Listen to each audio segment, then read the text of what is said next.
ഇവിടെ കയറി വരിക, മേലാൽ സംഭവിപ്പാനുള്ളത് ഞാൻ നിനക്ക് കാണിച്ചു തരാമെന്ന് കൽപ്പിച്ചു. ദൈവമക്കളെ, നമ്മളെ മേലാൽ സംഭവിക്കാനുള്ള കാര്യം, നമ്മളെ കർത്താവിന്റെ വരവിനെ കുറിച്ചൊക്കെ നമുക്കറിയാം.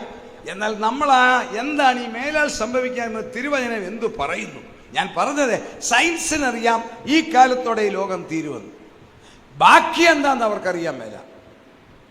ഈ കാലത്തോടെ വൺ വേൾഡ് റൂളിംഗ് വരുമെന്ന് അവർക്കറിയാം. ആർക്കാ? ബുദ്ധിജീവികൾക്കറിയാം. അതാ ന്യൂ വേൾഡ് ഓർഡർ. അതും അവർക്കറിയാം. അതിൻ്റെ ബാക്കി കോൺസിക്വൻസ് എന്താണെന്ന് അവർക്കറിയത്തില്ല. എന്നാൽ ദൈവത്തിൻ്റെ കൃപയാൽ ദൈവനിശ്വസനീയമായ തിരുവചനം വ്യക്തമായി പറയുന്നു, നമ്മളെ വെളിപ്പെടുത്തിയിരിക്കുന്നു മേലിൽ 10 കാര്യങ്ങൾ. അത് പഠിക്കുമ്പോൾ തന്നെ നമുക്കൊരു അനുഗ്രഹം ഉണ്ടാവും. ഒന്നാമത്തെ സംഭവമാണ് റാപ്ചർ. ഈ തലമുറയിൽ വേദപുസ്തകത്തിൽ ഇല്ലാത്ത 2 പദമുണ്ട്. ഒന്ന് ഉൽപ്രാവണനം, 2 തൃത്വം. ഈ 2 വാക്കുകൾ ബൈബിളിൽ ഇല്ല. പക്ഷെങ്കിൽ തൃത്വം ഉൽപ്പത്തി മുതൽ വെളിപ്പാട് വരെയുണ്ട്. നാം നമ്മുടെ സ്വരൂപത്തിൽ, നമ്മുടെ സാദൃശ്യത്തിൽ, ഉൽപ്പത്തിയിൽ തൃത്വം, വെളിപ്പാടിൽ തൃത്വം. ദൈവത്തിൻ്റെയും കുഞ്ഞാടിൻ്റെയും സിംഹാസനങ്ങളല്ല, സിംഹാസനം 2 പേർക്കും കൂടെ 1 കസേരയല്ല, 2 കസേരയല്ല, ഒറ്റ കസേര. അവിടുന്ന് ജീവജല നദി, പരിശുദ്ധാത്മാവ്, തൃത്വം. ഉൽപ്രാവണം എന്നൊരു വാക്ക് ബൈബിളിൽ ഇല്ല. എന്നാൽ അതിൻ്റെ അർത്ഥം എടുക്കപ്പെടൽ. അത് ഈ തലമുറയിൽ ഒന്ന്. അതിൻ്റെ വാക്യമാണ് 1 തെസ്സലോനിയർ 4:16. നമുക്കറിയാവുന്നതാണ്. 2, ഈ ദൈവദാസന്മാർ പറയും മഹോപദ്രവകാലം. ഞാൻ അല്പം കൂടെ അതിനെ മോഡിഫൈ ചെയ്ത് പറയും ഡബിളിക് യൂണിവേഴ്സ്. ദാനിയേൽ പ്രവാചകൻ കൂടി വെളിപ്പെടുത്തിയ പ്രകാരം യഹൂദനെ നിവർത്തിപ്പാനുള്ള 7 വർഷം നിന്റെ ജനത്തിനും വിശുദ്ധ നഗരത്തിനും 70 ആഴ്ചവട്ടം നിയമിച്ചിരിക്കുന്നു. ദാനിയേൽ 9:23. അതിൽ 69 ആഴ്ചവട്ടം തികഞ്ഞപ്പോൾ അഭിഷിക്തനായ കർത്താവ് ഛേദിക്കപ്പെട്ടു, അവൻ ആരുമില്ലെന്ന് വന്നു. പിന്നെ വരുവാനിരിക്കുന്ന പ്രഭുവിൻ്റെ പടജനം. 2 പ്രഭുക്കന്മാരുണ്ട്. ഒന്ന് കർത്താവായ യേശു എന്ന പ്രഭു, മറ്റ് ഈ ലോകത്തിൻ്റെ പ്രഭു. അവൻ 7 വർഷം ഈ ലോകത്തിൽ ഭരിക്കും. അതാണ് ഡബിളിക് യൂണിവേഴ്സ്. 3, ദൈവപുത്രനായ ക്രിസ്തുവും സാത്താനുമായി ഇന്ന് വരെ ഒരു അക്ഷരിക യുദ്ധം നടന്നിട്ടില്ല. ആ യുദ്ധം നടക്കും. ആ യുദ്ധത്തിൻ്റെ പേരാണ് വാർ ഓഫ് അർമഗദോൻ. അർമഗദോൻ യുദ്ധം. വെളിപ്പാട് 16:16 കാണാം. എല്ലാം വായിച്ചാൽ നമുക്ക് സമയത്ത് തീരത്തില്ല. യെരുസലേം സന്ദർശിച്ചിട്ടുള്ളവരെല്ലാം കരങ്ങൾ ഉയർത്തിക്ക്. ചാനുണ്ട്, ദേവദാസന്മാരൊക്കെ ഉണ്ട്. നിങ്ങൾ യെരുസലേം സന്ദർശിച്ച ഒരു കാര്യം കണ്ടു കാണുമെന്ന് ഞാൻ വിശ്വസിക്കുന്നു. യെരുസലേം നഗരത്തിൻ്റെ കിഴക്കുവശം, ഒലിവ് മലത്തിൻ്റെ തെക്കുവശം, ഷാരോൻ താഴ്വരയിൽ 1500-നും 2000 ഏക്കറിനും ഇടയിലുള്ള ഭൂമി സമനിലമായിട്ടിട്ടിരിക്കുന്നു. അവിടെ വെജിറ്റബിൾ സീസണൽ കൃഷി, അതായത് 3 മാസം കൊണ്ട് കൃഷിയെടുക്കാവുന്ന കൃഷി മാത്രമേ ചെയ്യാൻ അനുവദിക്കത്തുള്ളൂ. ദീർഘകാല കൃഷി അവിടെ അനുവാദമില്ല. വെറും സീസണൽ കൃഷി ചെയ്യാം. അടുത്തത്, വീടുകൾ വെക്കാൻ അനുവാദമില്ല. താൽക്കാലികത്തിലുള്ള ടെൻറ്റ് മാത്രം അടിക്കാം.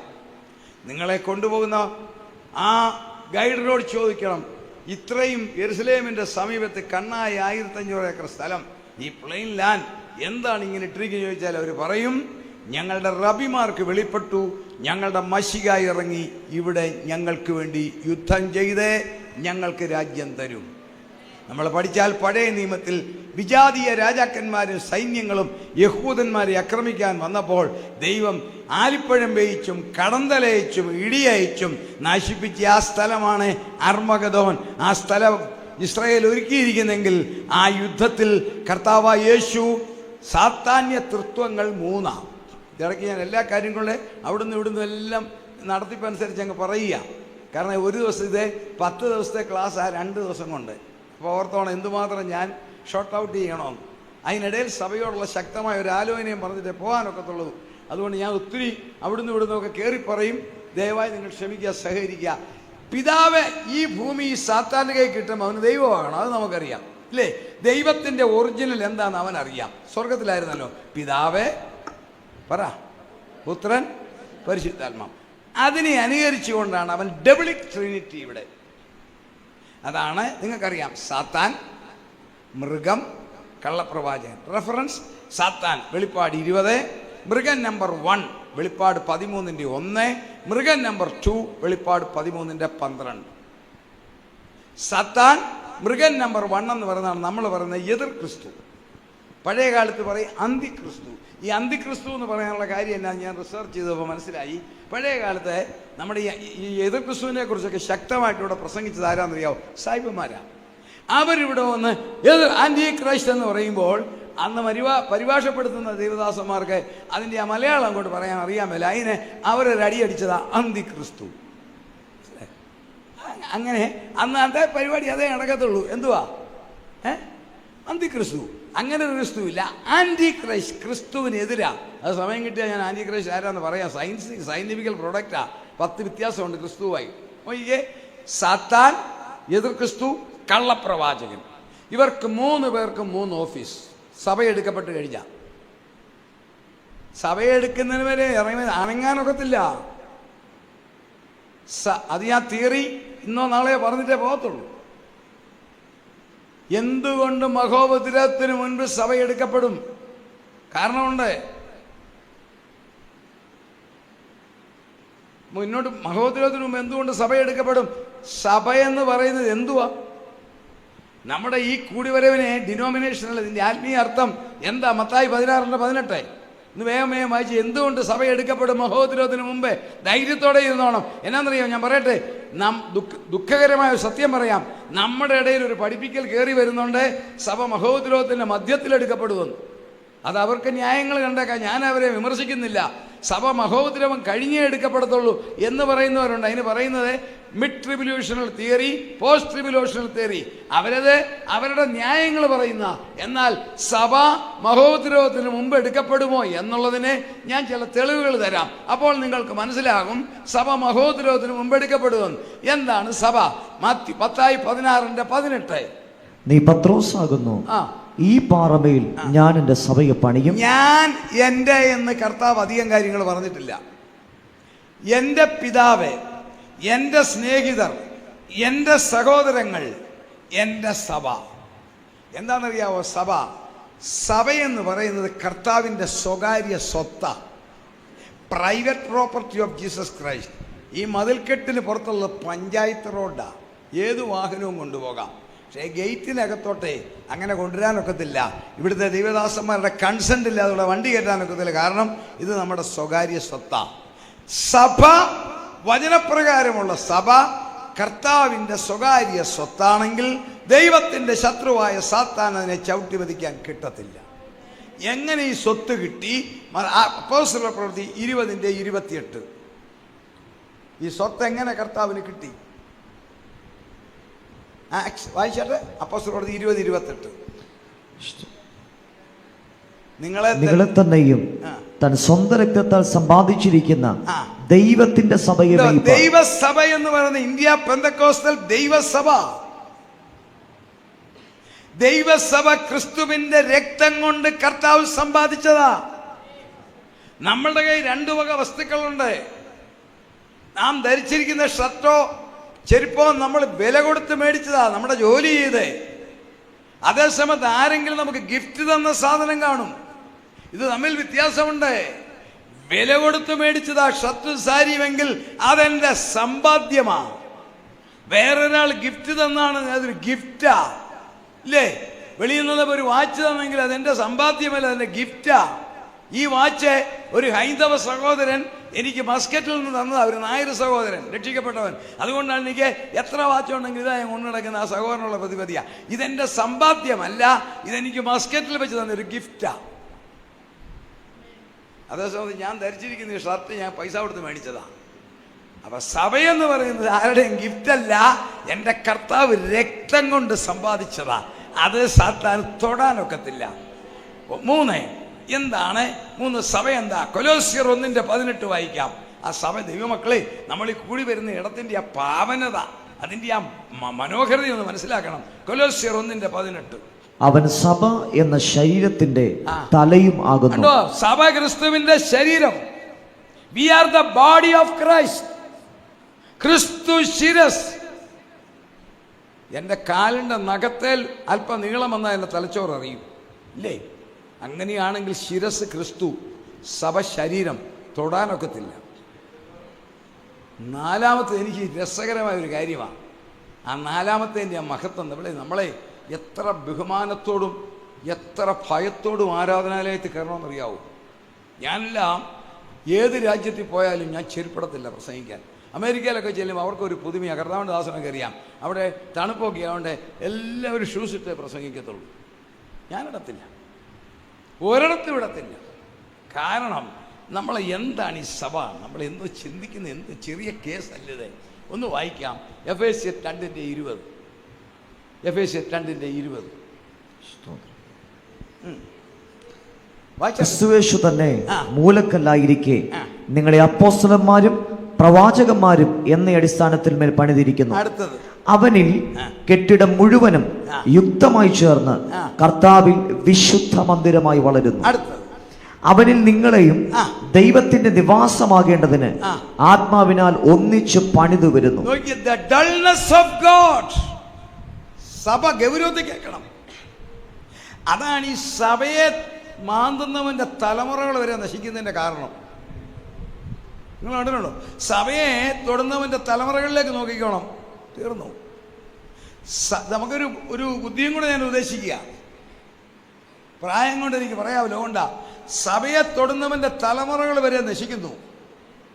സഭയിൽ ഭിന്നതയെ ഉണ്ടാക്കാൻ ശ്രമിക്കുന്നവന്റെ തലമുറകളിലേക്ക് നിങ്ങൾ നോക്കിക്കോണം, അവൻ നശിക്കുക. കാരണം എന്താ? സഭ ഡൾനെസ് ഓഫ് ഗോഡ്, ദൈവത്തിന്റെ നിവാസം. നിങ്ങൾക്ക് മനസ്സിലാക്കാൻ ഞാനൊരു ഉദാഹരണം പറയാം. 1978 മലയാള മനോരമയിൽ ഒരു വിചിത്രമായ വാർത്ത വന്നു.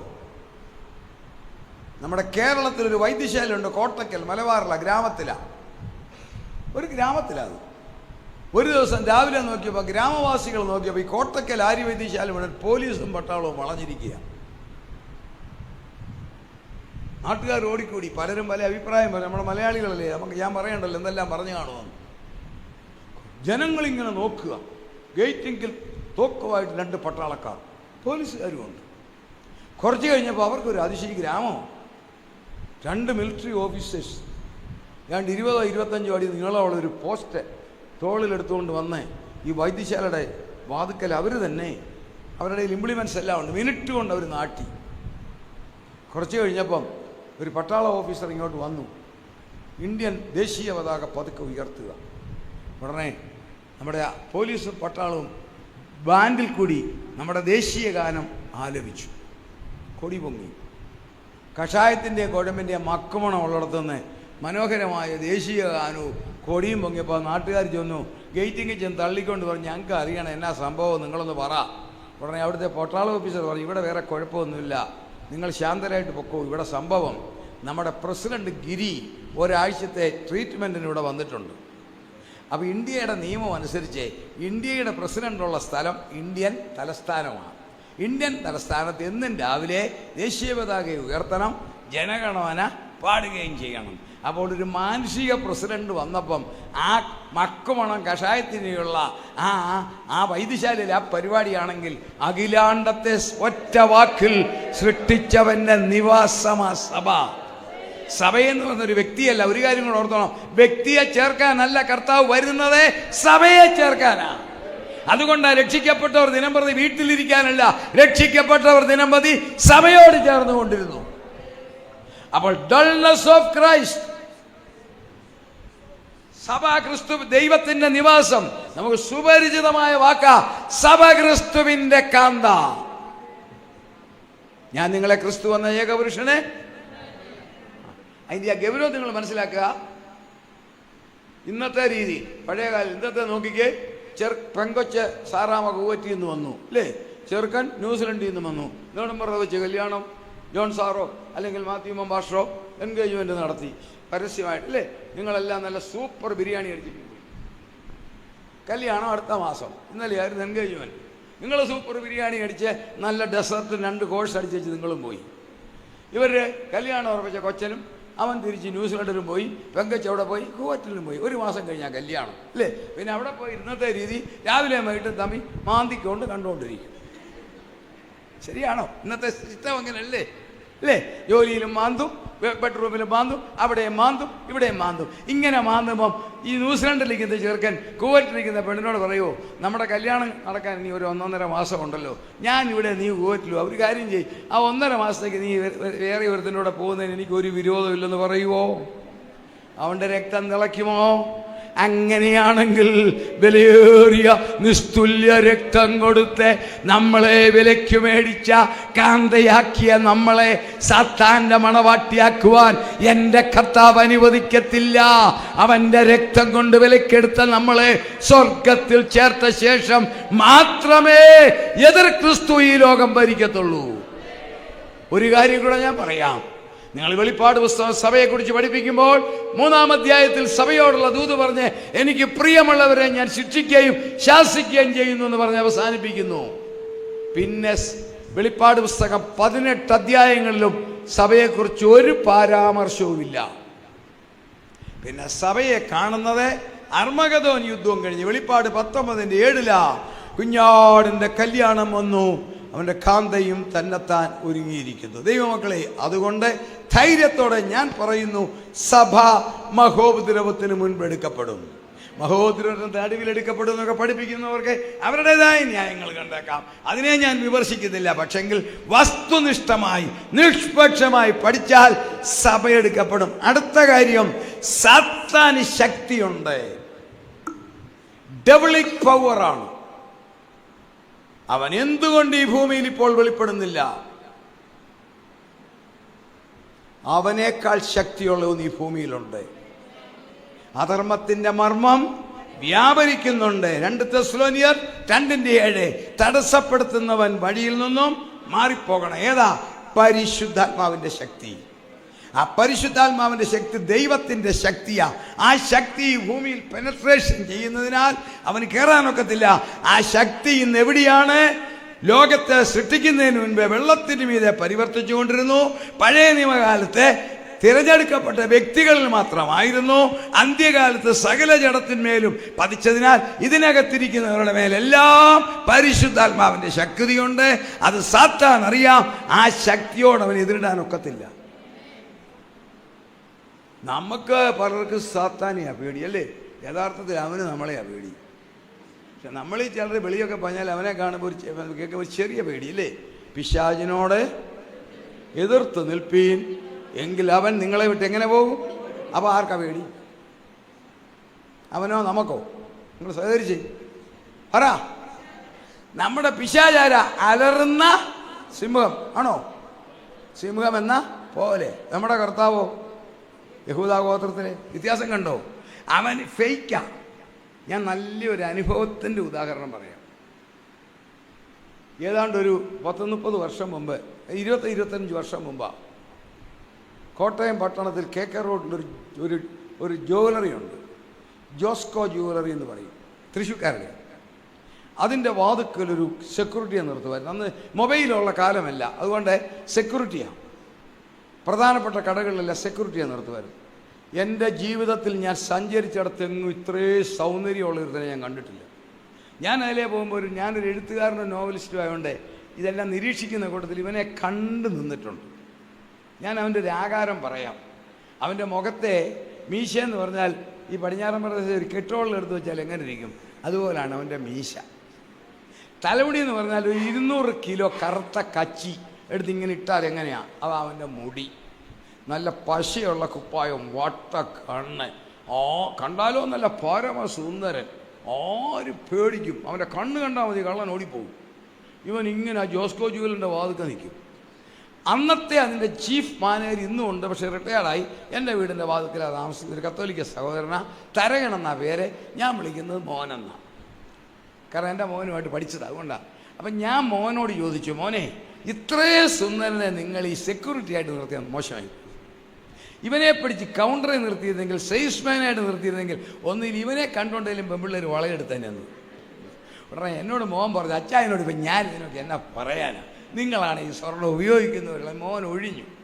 അതെല്ലാം കഴിഞ്ഞ് 2 ആഴ്ച കഴിഞ്ഞപ്പം ഞങ്ങളുടെ വീട്ടിൽ ഞങ്ങൾക്ക് ഏറ്റവും ആദരണീയരായ 2 ഗസ്റ്റ് ഫാമിലിയോടെ വരിക. അതുകൊണ്ട് ഇന്നത്തെ സൂപ്പർ മാർക്കറ്റ് സൗകര്യങ്ങളൊന്നും ഇല്ലാത്തതിനാൽ രാവിലെ 6 മണിക്ക് പോകണം. എനിക്ക് മീൻ മേടിക്കാൻ ഞാൻ തന്നെ പോവുക. അന്നത്തെ എൻ്റെ ഡ്രൈവറാണ് ഇന്നും എൻ്റെ കൂടെ വന്നിരിക്കുന്നത്. ഇപ്പോൾ വെളിയിൽ നിൽപ്പുണ്ട് റോയി. അപ്പോൾ അവിടെ ചെന്നപ്പോൾ ഞാൻ ഏത് മീൻ മേടിക്കണം എന്നുള്ള രീതിയിലായി പോകുന്നത്. നെയ്മീൻ കിട്ടുമോ വറ്റ കിട്ടുമോ എന്നൊക്കെ ചിന്തിച്ച് പോയി. ഈ കടയുടെ അവിടെ നിന്നപ്പോൾ മീനൊക്കെ പോയി. എനിക്കിവനെ കാണുന്നു. ഞാൻ 6:30 അന്നേരം രാവിലെ. ഞാൻ പറഞ്ഞു റോയി വണ്ടി പതുക്കെ വിടാൻ പറഞ്ഞു. കുറച്ച് നേരം ഇവനെ കാണാനാണ്. റോയി വണ്ടി പതുക്കെ. അപ്പോഴാണ് എനിക്ക് ഇവൻ ഡ്യൂട്ടി കഴിഞ്ഞ് പോവുക. രാത്രി ഡ്യൂട്ടിയാണ്. പോവുക, വീട്ടിൽ പോവുക, ഭാര്യയായിട്ടിരിക്കൽ. അവൻ ചെയ്ത പരിപാടി കേൾക്കണോ? ഒരു ബാഗ് അങ്ങോട്ട് തുറന്നിട്ട് ഈ കൊമ്പമീശ എടുത്ത് അങ്ങോട്ട് വെച്ചു. അടുത്തത് കേട്ടോളോ. അതിലൊക്കെ രസം അതാ. ഈ തലയിലിരുന്ന് 200 കിലോ കച്ചിയുണ്ടല്ലോ, അതും വെച്ചു. ഇവിടുത്തെ ദൈവദാസന്മാരുടെ തലയിൽ ഇന്ന് മാത്രം രോഗം. ഇവൻ്റെ തലയെന്ന് പറഞ്ഞാൽ അസൽ കലം കമത്തിയതുപോലെ. അപ്പോഴാണ് എനിക്ക് മനസ്സിലായത്. അപ്പം ഞാൻ അടുത്ത് ചെന്നു, വണ്ടിയിൽ നിന്ന് ഇറങ്ങി. ഇവനൊരു 80 വയസ്സുള്ള പടുകിളവനാണ്. ഇവനെ ഊതിയാവൻ താഴെ പോകും. പക്ഷേ ആളുകളെ പേടിപ്പിക്കാൻ ആ കമ്പനിക്കാർ ചെയ്ത പരിപാടിയൊക്കെ കൊമ്പംബീശം വെച്ച് തലയിൽ ഈ കറുത്ത കച്ചി ഫിറ്റ് ചെയ്ത് നല്ല പശയുള്ള യൂണിഫോം ഇട്ട് ഇരുത്തിരിക്കുക. ദൈവമക്കളെ സംബന്ധിച്ച് സാത്താൻ അത്രേ ഉള്ളൂ. അതുകൊണ്ട് പിശാചിനോട് എതിർത്തു നിൽപ്പീൻ. നിങ്ങളുടെ കുഞ്ഞുങ്ങൾക്കെതിരെ, ബിസിനസ്സിനെതിരെ, ജോലിക്കെതിരെ, ചിന്തകൾക്കെതിരെ, ആരാധനക്കെതിരെ, ആത്മീയതക്കെതിരെ അവൻ അലറുന്ന സിംഹം പോലെ വരും. അവനോട് പറയണം, നീ ഫേക്കാ, എന്റെ കർത്താവാണ് യഥാർത്ഥ സിംഹം.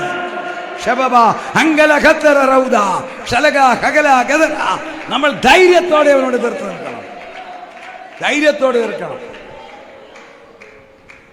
സാത്താൻ, മൃഗം, കള്ളപ്രവാചകൻ, സാത്താന്യ 3 തൃത്വം പറയുക. 1 മഹോപദ്രവത്തിൽ ഇവർ 3 പേരും ഭരിക്കും. സാത്താന്റെ ഓഫീസാണ് വെളിപ്പാട് 18 കാണുന്ന ബാബിലോൺ നഗരം. ഭയങ്കര പ്രവചന നിവൃത്തിയാത്. സംഭവം എവിടം വരെയായെന്ന് അറിയാവോ? പുരാതന ബാബിലോണിനെ കുറിച്ച് ഉള്ള പ്രവചനങ്ങൾ നിവർത്തിച്ചിട്ടില്ല. യെരമ്യാ പ്രവചനം 51:26 പറയുന്നുണ്ട്. ഒന്ന് വായിച്ചേ. യെരമ്യാവ് 51:26 വായിച്ചേ. യെരമ്യാവ് 51:26.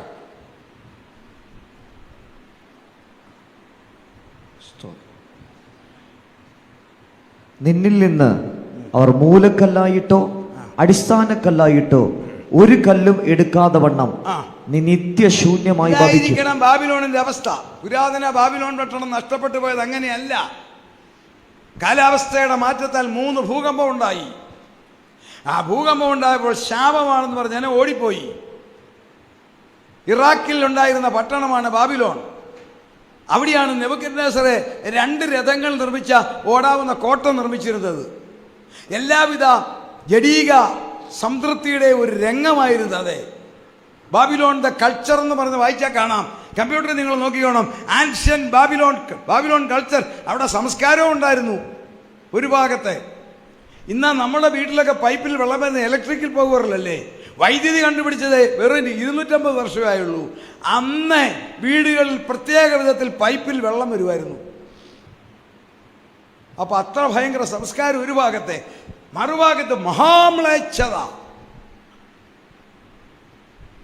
ആ പട്ടണം 35 വർഷത്തെ ഇടയിൽ 3 എർത്ത് ഉണ്ടായി ശാപമാണെന്ന് നാട്ടുകാർക്ക് മനസ്സിലായി. അവർ ഓടിപ്പോയി കാട് പിടിച്ച് കിടക്കുക. അവിടെയാണ് ഈ ഇറാൻ ഇറാഖിന് യുദ്ധത്തിന് ശേഷം അമേരിക്കയെ ഭയന്ന് സദാം ഹുസൈൻ ഒളിച്ചു കിടപ്പണം എന്ന് പറഞ്ഞ് അമേരിക്ക ബോംബ് ചെയ്തത്. എന്നാൽ ആ പട്ടണത്തെക്കുറിച്ചുള്ള പ്രവചനം കണ്ടോ? നീ നിത്യശൂന്യമാകും. അത് വെളിപ്പാട് 18 കാണാം. 2 മണിക്കൂർ കൊണ്ട് ദൈവം കത്തിക്കും. അങ്ങനെയാണെങ്കിൽ അങ്ങനെ ഒരു പട്ടണം ഉണ്ടാകണം. നിങ്ങളൊരു ആരെങ്കിലും നിങ്ങളുടെ റിലേറ്റീവ്സ് ഉണ്ടെങ്കിൽ ഇറാഖിലുണ്ടെങ്കിൽ വിളിച്ചു ചോദിച്ചേ. അവിടെ ചെന്നാൽ കാണാം. സദാം ഹുസൈൻ്റെ സ്വപ്നമായിരുന്നു പുരാതന ബാബിലോൺ പണിയാൻ. 9 ലക്ഷം മാർബിൾ ബ്രിക്സ് അവിടെ ഇപ്പോഴും ഇരിപ്പുണ്ട്. ഇത് പണിയാൻ അദ്ദേഹം നിർമ്മിച്ചു വെച്ചത്. കേട്ടോണം. കർത്താവിൻ്റെ വരവിന് ശേഷം ആ പട്ടണമായിരിക്കും ലോകത്തിൻ്റെ എല്ലാവിധ മ്ലേച്ഛത വ്യാപാരത്തിൻ്റെ കേന്ദ്രം. അതാണ് വെളിപ്പാട് 18 പറയുന്ന ട്രേഡ് ബാബിലോൺ. നോക്കിക്കേ, എൻ്റെ പ്രവചനം കേൾക്കണമോ? അതിൻ്റെ ലോകത്തിൽ നടക്കുന്ന സംഭവം നിങ്ങൾ ചിലരെങ്കിലും അറിയും. ചൈന ഒരു റോഡ് നിർമ്മിച്ചു കഴിഞ്ഞു. ആ റോഡിൻ്റെ പേരാണ് 1 Belt 1 Road, സിൽക്ക് റോഡ് എന്ന് പറയും. ഇംഗ്ലണ്ടിൽ നിന്ന് ആരംഭിച്ച് ഇംഗ്ലീഷ് ചാനൽ യൂറോപ്പിൽ കയറി, ആഫ്രിക്ക കറങ്ങി, ഏഷ്യ കയറി, പാകിസ്ഥാൻ വഴി ഇന്ത്യ സമ്മതിച്ചിട്ടില്ല. അപ്പോൾ ഇന്ത്യയെ ഓർത്ത് അഭിമാനിക്കുന്നു. ഇന്ത്യ മാത്രം ആ റോഡിന് അനുവാദം കൊടുത്തില്ല. ടിബറ്റ് വഴി, ആ ചൈന വഴി ജപ്പാനിൽ ചെന്ന് തിരിച്ചു വന്ന് സിംഗപ്പൂർ വഴി ചൈനയിൽ അവസാനിക്കുന്ന ഒരു റോഡുണ്ട്, വൺ ബെൽറ്റ് വൺ റോഡ്. ആ റോഡിൻ്റെ ഏറ്റവും വലിയ ഹബ്ബാണ് അവർ പ്ലാൻ ഇട്ടിരിക്കുന്നത് ബാബിലോൺ പട്ടണം. തീർന്നില്ല. ഇപ്പോൾ ജപ്പാൻ പറയുന്നു ഇറാഖിനോട്, ഞങ്ങൾ ആ പട്ടണം റീബിൽഡ് ചെയ്ത് തരാം, അവിടുത്തെ ബിസിനസിന്റെ ഒരു നല്ല പേഴ്സൻ്റ് ഞങ്ങൾക്ക് തന്നാൽ മതി. ദൈവമക്കളെ, വചനം നിറവേറുന്നത് കണ്ടോ? സഭയെടുക്കപ്പെട്ട് കഴിഞ്ഞാൽ സാത്താന്റെ ഓഫീസ് അതായിരിക്കും. 2, ആന്റി ക്രൈസ്റ്റ് ആരാണെന്ന് നമുക്ക് നാളെ സമയമുണ്ട് ചിന്തിക്കാം, അല്ലെ ഇന്ത്യ ചിന്തിക്കാം. ആന്റി ക്രൈസ്റ്റ് ജെറുസലേമിൽ തന്റെ ഓഫീസിടും. അതിന്റെ മുന്നോടിയാണ് ഈ കഴിഞ്ഞ വർഷത്തിലും ഇപ്പോഴും നടന്നുകൊണ്ടിരിക്കുന്ന ഈ ഹമാസ് യുദ്ധം. കണ്ടോ? ഇസ്രായേൽ ഈ കളിയെല്ലാം കളിച്ചിട്ടും ഗാസ കൈ കിട്ടത്തുമില്ല. തീർന്നല്ല, ഞാൻ ഒടി പറയും, ജെറുസലേം കയ്യിൽ നിന്ന് പോകാൻ പോവുക. അവൻ അവിടെ ഓഫീസിടും. അവൻ സാത്താൻ ലോകത്തിന്റെ ജനതയുടെ എക്കണോമി നിയന്ത്രിക്കും. കർത്താവിന്റെ വരവിന് ശേഷം മഹോദ്രവത്തിൽ എക്കണോമി മുഴുവൻ അവൻ്റെ കയ്യിലായിരിക്കും. അതിൻ്റെ മുന്നോടിയാണ് ഇന്ന് അങ്ങോട്ട് ഓൺ ചെയ്താൽ വീട്ടിൽ സാധനം വരുന്നുണ്ടോ മോളെ? ഉണ്ടോ? മസാല ദോശ മുതൽ ടൊയോട്ട കാർ വരെ വീട്ടിൽ വരും. എന്നാ സന്തോഷമല്ലേ?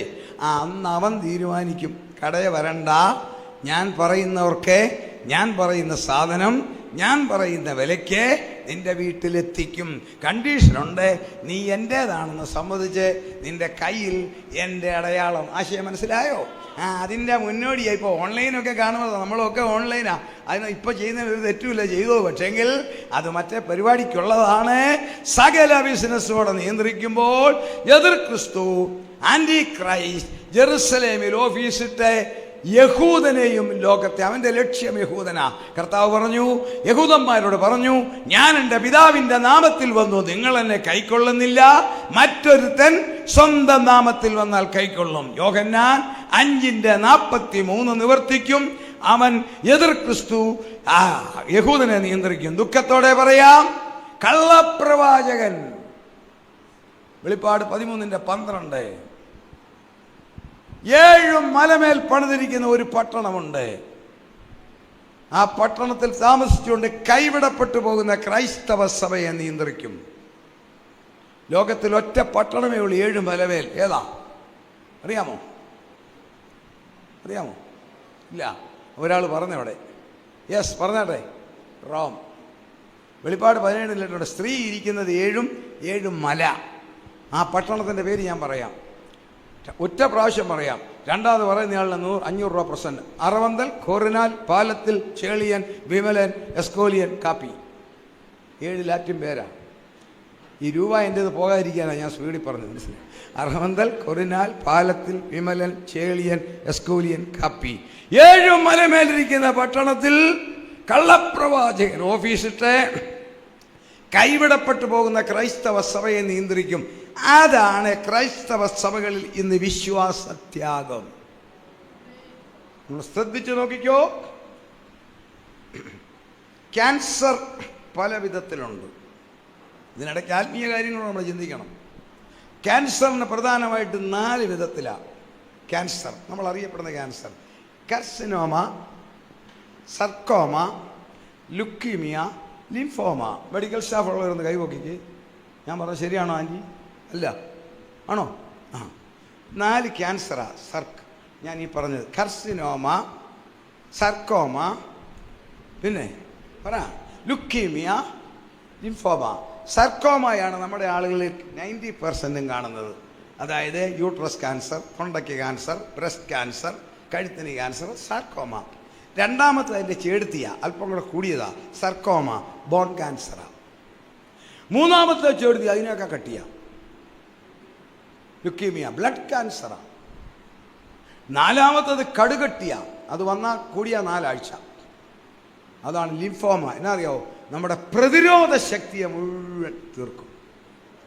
ക്രൈസ്തവ സഭകളിൽ സാത്താൻ ഇതാ വരുന്നതിൻ്റെ ഏത് ജീനാണെന്നറിയാവോ? ക്യാൻസർ പരത്തുന്നത് അറിയത്തില്ല. ഓങ്കോജിൻ. ദൈവമക്കളെ, നമ്മുടെ ശരീരത്തിൽ കൂടി എല്ലാ ഈ ഓങ്കോജിയും കയറി പോകുന്നുണ്ട്. നമുക്ക് വരാൻ ഇതുവരെ ക്യാൻസർ പിടിക്കാഞ്ഞത് നമ്മുടെ തമ്പുരാൻ നമുക്കതിനെ എതിർക്കാനുള്ള ശക്തി തന്നുകൊണ്ടാണ്. അല്ലാതെ ഈ ഓങ്കോജി നമ്മുടെ ശരീരത്തിൽ കൂടെ ഒക്കെ കയറി പോയിട്ടുണ്ട്. ഈ കെമിക്കൽ ലോകമാ, ഇത് മുഴുവൻ കെമിക്കൽ വേൾഡാ. ഇരിക്കുന്നത് കസേരയിലല്ല, നാഫ്തായിലാ, പെട്രോളിൻ്റെ വേസ്റ്റ് ഉണ്ടാക്കിയ കസേരയാ. അപ്പം ഇതേ ഈ ഓങ്കോജി നമ്മുടെ ശരീരത്തിൽ കൂടെ കയറി പാസ് ചെയ്യുന്നുണ്ടെങ്കിലും തമ്പുരാൻ നമുക്കതിനെ പ്രതിരോധിക്കാൻ ശക്തി തന്നുകൊണ്ട് നമ്മൾ നിൽക്കുന്നത്. ഈ ഓങ്കോജിൻ ക്രൈസ്തവ ഗോളത്തിൽ സാത്താനാകുന്ന അവൻ്റെ ശക്തിയാകുന്ന ഓങ്കോജിൻ ക്രൈസ്തവ ഗോളത്തിൽ 4 ക്യാൻസർ അയക്കുന്നുണ്ട്. അത് ഈ ശരീരത്തിൽ വരുന്ന ക്യാൻസറിനേക്കാൾ കട്ടിയ. അതാണ് ക്രിസ്തുവിനോടുള്ള ഏകാഗ്രതയും നിർമ്മലതയും വിട്ട് വഷളായി പോകുന്ന 4 ക്യാൻസർ. 1 സ്ഥാനമോഹം. യോ, ഒരു കസേര കൊടുത്തില്ലെങ്കിൽ അല്ലേ, ശരിയാണോ? വീട്ടിൽ വന്നൊന്ന് വിളിച്ചില്ലെങ്കിൽ, ഒന്ന് കൈ കൊടുത്തില്ലെങ്കിൽ, അവഗണിച്ചാൽ തീർന്നു.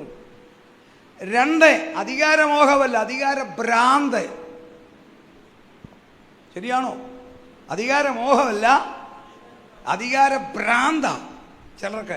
അതങ്ങോട്ട് കിട്ടിയില്ലെങ്കിൽ കർത്താവ് പറഞ്ഞു, 1 ഒടുക്കത്തെ പോലെ ഇതെല്ലാം തിരിഞ്ഞു. 3 ദ്രവ്യാഗ്രഹം. ക്യാൻസറാ. നമുക്ക് പണം ആവശ്യമുണ്ട്. പൈസ ഇല്ലാതെ ഞാൻ പെന്തിക്കോസുകാരനാണെന്ന് വണ്ടിയെ കയറി ഇറക്കി വിടും. ആണോ? സ്വർഗത്തിൽ പൗരത്വം ഉണ്ടെന്ന് കടയിൽ ചെന്ന് സാധനം മേടിക്കാവോ? വി നീഡ് മണി. നിങ്ങൾക്ക് ആവശ്യമുള്ളത് മുഴുവൻ, നാളത്തെ നിങ്ങളുടെ ആവശ്യമുള്ളത് എൻ്റെ കർത്താവിൻ്റെ കൃപയുടെ കരുതലിൽ ഇന്ന് കരുതിയിട്ടുണ്ട്. വിശ്വസിച്ചാൽ അവൻ ആവശ്യമുള്ളത് തരും. അതിനപ്പുറം ചിന്തിച്ചാൽ അത് ദ്രവ്യാഗ്രഹമാ. ദ്രവ്യാഗ്രഹം സകലവിധ ദോഷത്തിനും കാരണം. പൈസ ഇല്ലാതെ ജീവിക്കാനൊക്കത്തില്ല. പൈസ വേണം. കർത്താവിന് കാശ് വേണമായിരുന്നു ടാക്സ് അടയ്ക്കാൻ. പിന്നെയാണോ നമുക്ക് വേണ്ടാത്തത്? പക്ഷെങ്കിൽ ദ്രവ്യാഗ്രഹമല്ല. എൻ്റെ ദൈവമോ നിങ്ങളുടെ ബുദ്ധിമുട്ടൊക്കെയും മഹത്വത്തോടെ എങ്ങനെ തീർത്തേരും? ഈ സ്വോത്രയാഴ്ച ഇടുന്നത് എങ്ങനെയാ? അവനവൻ്റെ സ്റ്റാറ്റസിലാ. ആണോ? അവനവൻ്റെ സ്റ്റാറ്റസിലിടുവോ അല്ലാതെ ഇടുവോ? കൃപയുള്ളവനാണെങ്കിൽ അവനവൻ്റെ സ്റ്റാറ്റസിലാണ്. ഇതിനിടെ ഞാനൊരു ആത്മീയ കാര്യം കൂടെ പറയാം. നിങ്ങൾ ദൈവം ക്ഷമിക്കണം, അന്ത്യകാല സംഭവങ്ങൾ പറയുമ്പോൾ തന്നെ നമുക്ക് പ്രയോജനമുള്ള കാര്യങ്ങളെല്ലാം വേണ്ടേ ഇതിനകത്ത്. ദാവീദ് എന്ന് പറയുന്ന വ്യക്തിക്ക് 6 യോഗ്യത. ഞാൻ ഇടയ്ക്കൊന്ന് വിഷയം വിട്ടുപോകുക. ദേവദാസന്മാരെ, ആത്മീയ വർധനം നമുക്ക് ആവശ്യമുള്ളത് കൊണ്ട് നിങ്ങളുടെ അനുവാദത്തോടെയാ അല്പം ഡിബേറ്റ് ചെയ്ത് സംസാരിച്ചോട്ടെ. കുഴപ്പം അതോ അന്ത്യകാല സമയം മാത്രം മതിയോ? എങ്ങനെയാ? സ്തോത്രം സാറേ, എങ്ങനെയാ? ഓക്കെ. ദാവീദിന് 6 പ്രത്യേകത. ലോകത്തിൽ ഒരു മനുഷ്യർക്കും ആ പ്രത്യേകതയില്ല. ഞാൻ ഈ സ്തോത്രകാഴ്ച കാര്യം പറഞ്ഞപ്പോൾ എൻ്റെ മനസ്സിൽ വന്ന ആശയമാണ്. ദൈവത്തിന് പ്രിയങ്കരൻ, ദൈവത്തിൻ്റെ ഹൃദയമുള്ളവൻ. 3 ഇസ്രായേലിലെ ശ്രേഷ്ഠനായ രാജാവ്. 4 മധുരഗായകൻ. അദ്ദേഹത്തിൻ്റെ ഗാനമായി ഇന്നും നമ്മൾ പാടി സന്തോഷിച്ചത്. ആണോ?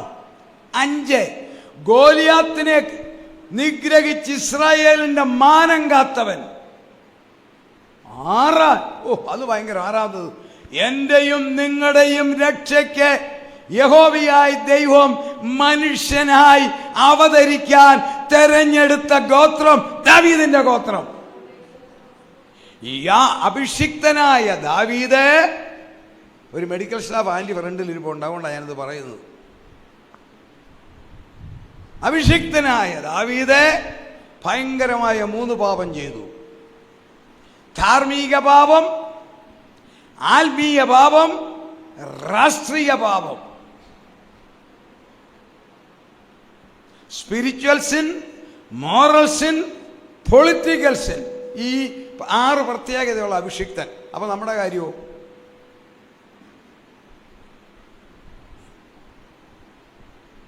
ആത്മീയ പാപം. തെരഞ്ഞെടുക്കപ്പെട്ട പുരോഹിതന്മാർ ശുദ്ധിയോടെ തോളിൽ വെക്കേണ്ട യഹോവയുടെ പെട്ടകം വാഴക്കൊല, ഏത്തക്കൊല കയറ്റുന്ന പോലെ കാളവണ്ടിയെ കയറ്റി. രാഷ്ട്രീയ പാപം 2 സമയം 24 കാണാം. ജനത്തിന്റെ സംഖ്യ എടുപ്പാൻ പാടില്ല, ചെയ്തു.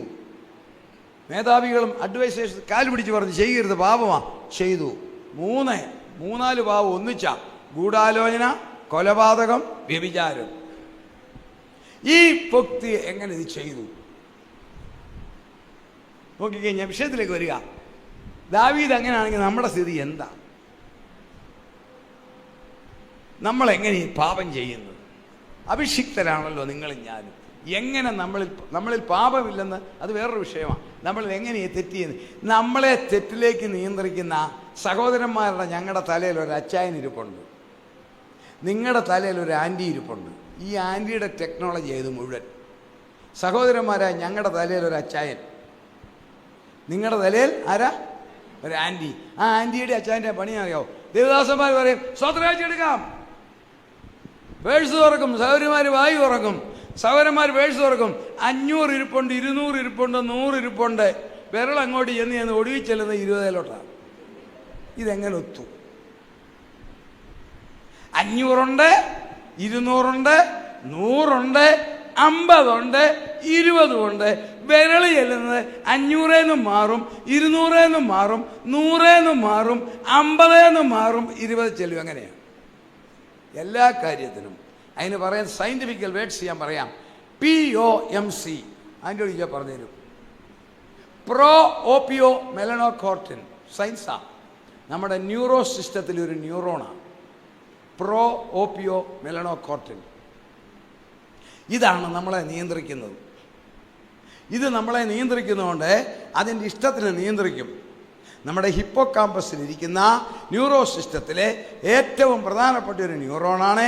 അതിന് ഷോർട്ട് ഫോമാണ് POMC. അതിൻ്റെ ഫുൾ നെയിമാണ് ഞാൻ പറഞ്ഞത്, പ്രോ ഓപ്പിയോ മെലനോകോർട്ടിൻ. ഈ സൂത്രം പറയും 200 വിരൽ മാറ്റേ, 100 മാറ്റേ, 50 മാറ്റേ, 20 കയറ്റേ. ഇതിനെ എങ്ങനെ തടയാൻ സാധിക്കും? ദൈവദാസ വീട്ടിൽ വന്നു, ചായ ഇരിപ്പുണ്ട്, കേക്ക് ഇരിപ്പുണ്ട്, മിക്സർ ഇരിപ്പുണ്ട്, ഉഴുന്നുവട ഇരിപ്പുണ്ട്. ഉടനെ ഈ ചായം പറയും മിക്സറും കേക്കും അവിടെ ഇരിക്കട്ടെ, മകക്ക് കൊടുക്കാം. ദൈവദാസന് ഉഴുന്നുവട കൊടുത്ത് പറഞ്ഞു വിടാൻ. ഇതിനെ മാറ്റാൻ എങ്ങനെ സാധിക്കും? ഒറ്റ മാർഗം, ഒടുവിൽ കർത്താവിലും അവന്റെ അമിത ബലത്തിലും ശക്തിപ്പെടുവീൻ. പരിശുദ്ധാത്മാവിൽ ശക്തിപ്പെട്ടാൽ ഈ ന്യൂറോണിനെ നിയന്ത്രിക്കാം. കരങ്ങളെ ഒരു ദൈവത്തെ സ്തുതിച്ചേ. സാത്താന്യതൃത്വം, സാത്താൻ, മൃഗം, കള്ളപ്രവാചകൻ, ഇവരിൽ ഹർമഗദോൻ യുദ്ധം നമ്മൾ പറഞ്ഞത്. ഹർമഗദോൻ യുദ്ധത്തിൽ എതിർ ക്രിസ്തുവിനെയും കള്ളപ്രവാചകനെയും കർത്താവിദ്യാജ്ഞാൽ നേരെ ഗന്ധകം കത്തുന്ന പൊയ്കയിലെറിയും. വായിക്കാം വെളിപ്പാട് 19:19. അതാണ് രണ്ടാമത്തെ സംഭവം. ഒന്നാമത്തെ സംഭവം ഭൂമിയിൽ റാപ്ചർ, 2 മഹോപദ്രവം, 3 മഹോദ്രവത്തിന് ശേഷം അർമഗദോൻ യുദ്ധം മേലാൽ സംഭവിക്കാനുള്ള മൂന്നാമത്തെ കാര്യം. കുതിരപ്പുറത്തിരിക്കുന്നവനോടും അവന്റെ സൈന്യത്തോടും യുദ്ധം ചെയ്യുവാൻ മൃഗവും ഭൂരാജാക്കന്മാരും അവരുടെ സൈന്യങ്ങളും ഒന്നിച്ച് വന്നുകൂടിയത് ഞാൻ കണ്ടു. മൃഗത്തെയും അതിന്റെ മുൻപാകെ താൻ ചെയ്ത അടയാളങ്ങളാൽ മനുഷ്യരെ ചതിച്ച് മൃഗത്തിന്റെ മുദ്രയേൽപ്പിക്കുകയും അതിന്റെ പ്രതിമയെ നമസ്കരിപ്പിക്കുകയും ചെയ്ത കള്ളപ്രവാചകനെയും പിടിച്ചുകെട്ടി ഇരുവരെയും ഗന്ധകം കത്തുന്ന തീപ്പൊയ്കയിൽ ജീവനോടെ തള്ളിക്കളഞ്ഞു. ശ്രദ്ധിക്കുക, മേലെ സംഭവിക്കാനുള്ള ഒന്നാമത്തെ സംഭവം റാപ്ചർ. ഈ തലമുറയിൽ നാളെയോ ഇന്നോ തെളിയിക്കാം. 2 7 വർഷം ഈ ഭൂമി പൈശാചിക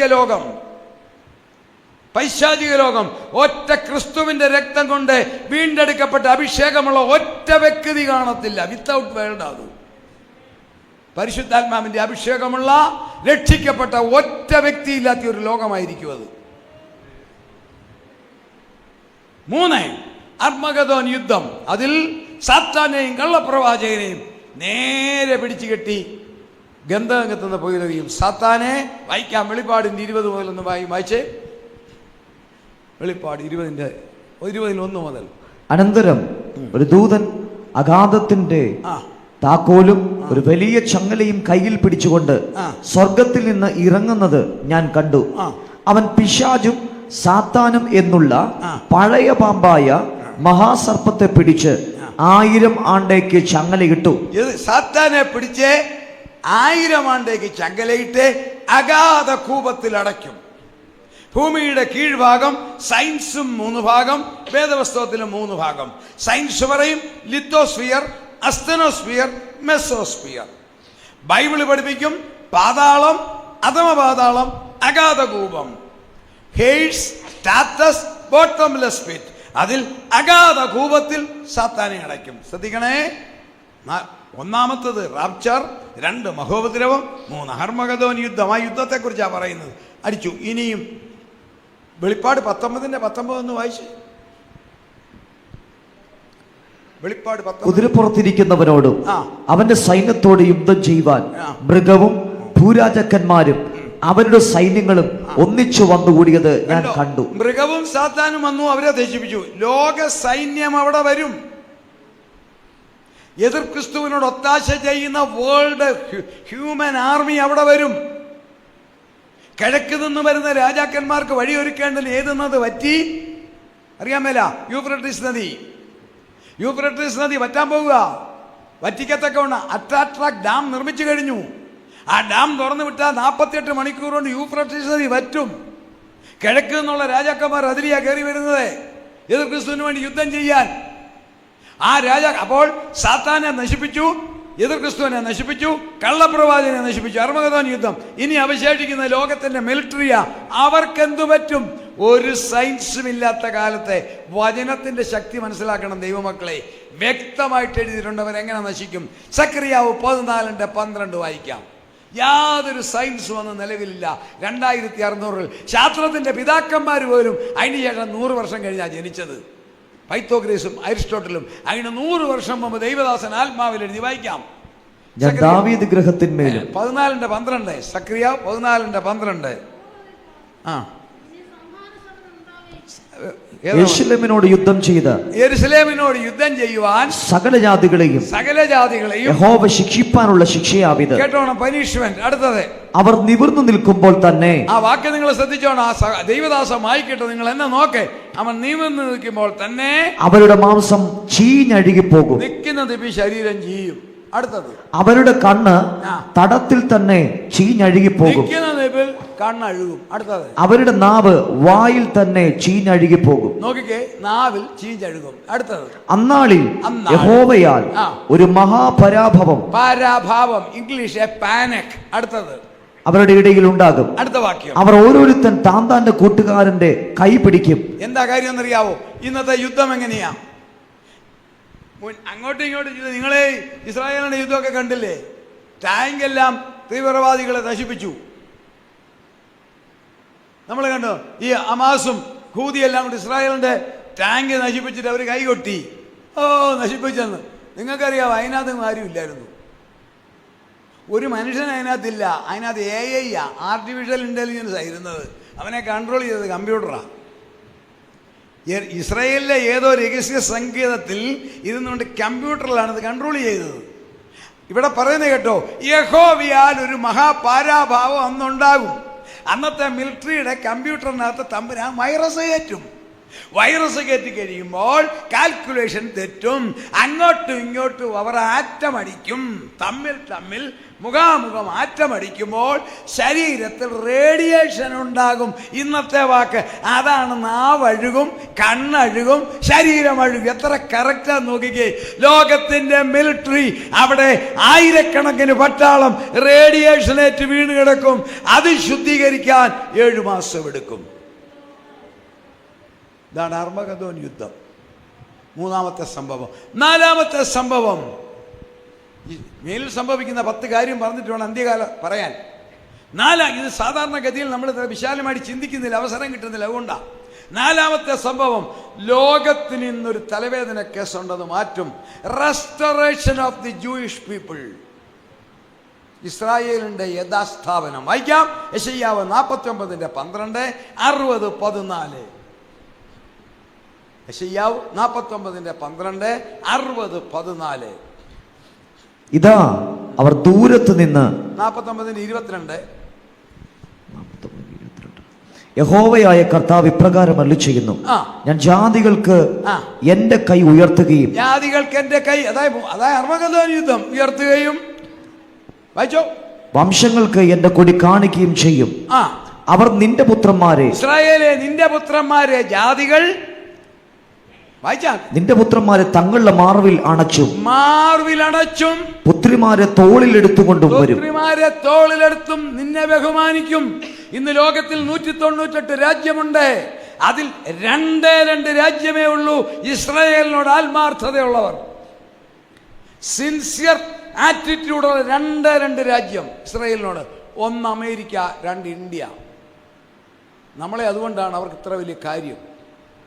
അവരുടെ ഒരു വലിയ സമ്മേളനം കൊച്ചിയിൽ നടന്നായിരുന്നു കുറച്ച് വർഷങ്ങൾക്ക് മുൻപ്. അവരുടെ ഒരു സെനഗോഗ് അവിടെ ഉണ്ട്. അതിൻ്റെ ഒരു ചടങ്ങിന് ഇസ്രായേലിലെ വിദേശകാര്യമന്ത്രി വന്നു. അദ്ദേഹം ഒരു പ്രസ്താവന പറഞ്ഞു. 1800 വർഷം ഞങ്ങളുടെ പിതാക്കന്മാർ ലോകത്തിൽ അലഞ്ഞു നടന്നു.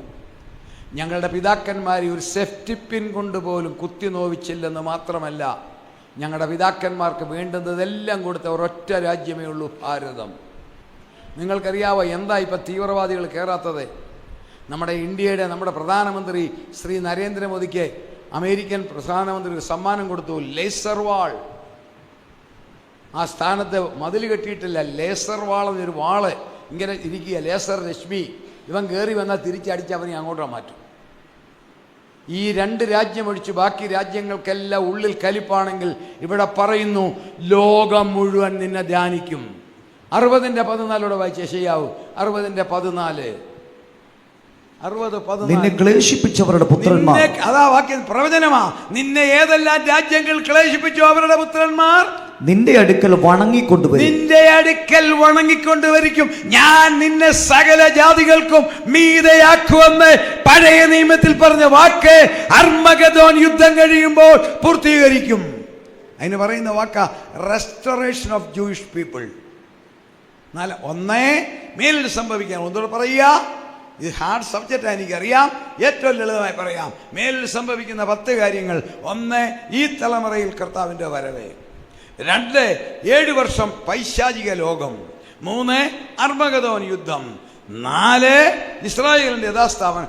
5-മത്തെ ഒരല്പം കോംപ്ലിക്കേറ്റഡ് വിഷയമാ, ദയവായി നിങ്ങൾ ശ്രദ്ധിച്ചാൽ മനസ്സിലാകും. 5-മത്തെ വിഷയം വെളിപ്പാട് 20:4 മുതൽ വായിച്ചാട്ട്. ഞാൻ ന്യായാസനങ്ങളെ കണ്ടു. ശ്രദ്ധിച്ച് കേട്ടോണം. അവയിൽ ഇരിക്കുന്നവർക്ക് ന്യായവിധിയുടെ അധികാരം കൊടുത്തു. യേശുവിന്റെ സാക്ഷ്യവും, ആ വാക്യം കേട്ടോണം, യേശുവിന്റെ സാക്ഷ്യവും. നമ്പർ 1 ദൈവവചനവും നിമിത്തം. ദൈവവചനം. അടുത്തത് തലഛേദിക്കപ്പെട്ടവരും മൃഗത്തെയോ അതിന്റെ പ്രതിമയെയോ നമസ്കരിക്കാതിരുന്നവരും നെറ്റിയിലും കൈമേലും അതിന്റെ മുദ്ര കൈക്കൊള്ളാതിരുന്നവരുമായവരുടെ ആത്മാക്കളെയും ഞാൻ കണ്ടു. അവർ ജീവിച്ചു 1000 ആണ്ട് ക്രിസ്തുവിനോടുകൂടെ വാണു. മരിച്ചവരിൽ ശേഷമുള്ളവർ 1000 ആണ്ട് കഴിവോളം ജീവിച്ചില്ല. അടുത്ത വാക്യം, ഇത് 1-മത്തെ പുനരുത്ഥാനം. 5-മത്തെ സംഭവം, ഫസ്റ്റ് റിസറക്ഷൻ, 1-ാം പുനരുത്ഥാനം. നമ്മൾ ധരിച്ചിരിക്കുന്നത് തെറ്റോ കുഴപ്പമോ അല്ല ഞാൻ പറയുന്നത്. പുനരുത്ഥാനം എന്ന് പറഞ്ഞാൽ നമ്മൾ ആരെങ്കിലും മരിച്ചാൽ ഉയർക്കുന്നത് ആ പുനരുത്ഥാനം അല്ല. നമ്മുടെ മരണത്തിൻ്റെ പുനരുത്ഥാനം എന്താണെന്ന് ഞാൻ പറയാം. 1-ാം പുനരുത്ഥാനം എന്ന് പറയുന്നത് ബൈബിള് പഠിപ്പിക്കുന്നുണ്ട്, എത്ര വ്യക്തമാണ്. ഇത് 1-ാം പുനരുത്ഥാനം. This is first resurrection. ആരാതെ? യേശുവിൻ്റെ സാക്ഷ്യ നിമിത്തം തല ഛേദിക്കപ്പെട്ടവർ, മൃഗത്തിൻ്റെയോ അതിൻ്റെ പ്രതിമയോ നമസ്കരിക്കാത്തവർ, ദൈവവചന നിമിത്തം തല ഛേദിക്കപ്പെട്ടവരായവരുടെ ആത്മാക്കൾ. ഇത് മഹോപദ്രവത്തിൽ എതിർ ക്രിസ്തുവിൻ്റെ ഭരണത്തിൽ അവനോട് അനുകൂലിക്കാതെ നിന്നവർ,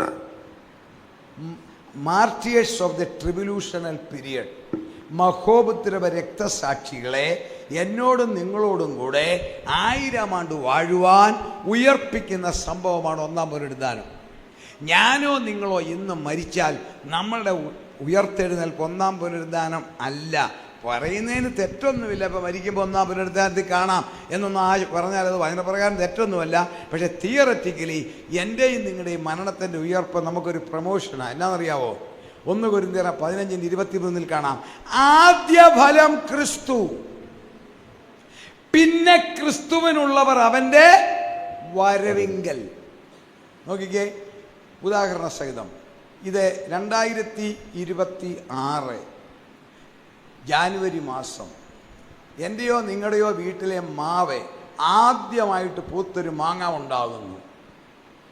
2026 ആദ്യം ഒരു മാങ്ങ ഉണ്ടായി. നമ്മൾ നട്ടിട്ട് അതിന് പറയുന്ന പേരെന്നാ? മാങ്ങ എന്നാണോ? എന്തുവാ? ആദ്യ ഫലം. പഴയ കാലത്തൊക്കെയാണത് ഹോളി കൊണ്ട് ദൈവദാസന് കൊടുത്ത് പ്രാർത്ഥിക്കും. ഇന്ന് പൂളി തിന്നും. ഇവിടല്ല, ഞങ്ങളുടെ അവിടെയൊക്കെ. പഴയ കാലത്ത് അങ്ങനെയല്ല അല്ലേ? അതുകൊണ്ട് കർത്താവിൻ്റെ ദാസന് കൊടുത്ത് അവരത് പ്രാർത്ഥിച്ച് അനുഗ്രഹിക്കുമ്പോൾ ഒത്തിരി ഉണ്ടാകും. ഇന്ന് അച്ചായനും അമ്മാമ്മയുടെ മക്കൾക്ക് പോലും കൊടുക്കാതെ പൂളി തിന്നും. അപ്പം 2026 ജാനുവരിയിലുണ്ടായ മാങ്ങയുടെ പേരാണ് ആദ്യഫലം. കേട്ടോണം, ഫെബ്രുവരിയിലും മാർച്ചിലൊക്കെ മാങ്ങ ഉണ്ടായി. അത് ആദ്യഫലമല്ല, 2026 മാങ്ങ. ഇതുപോലെ മരിച്ചവരിൽ നിന്നും ആദ്യം ഉയർത്തത് ക്രിസ്തു.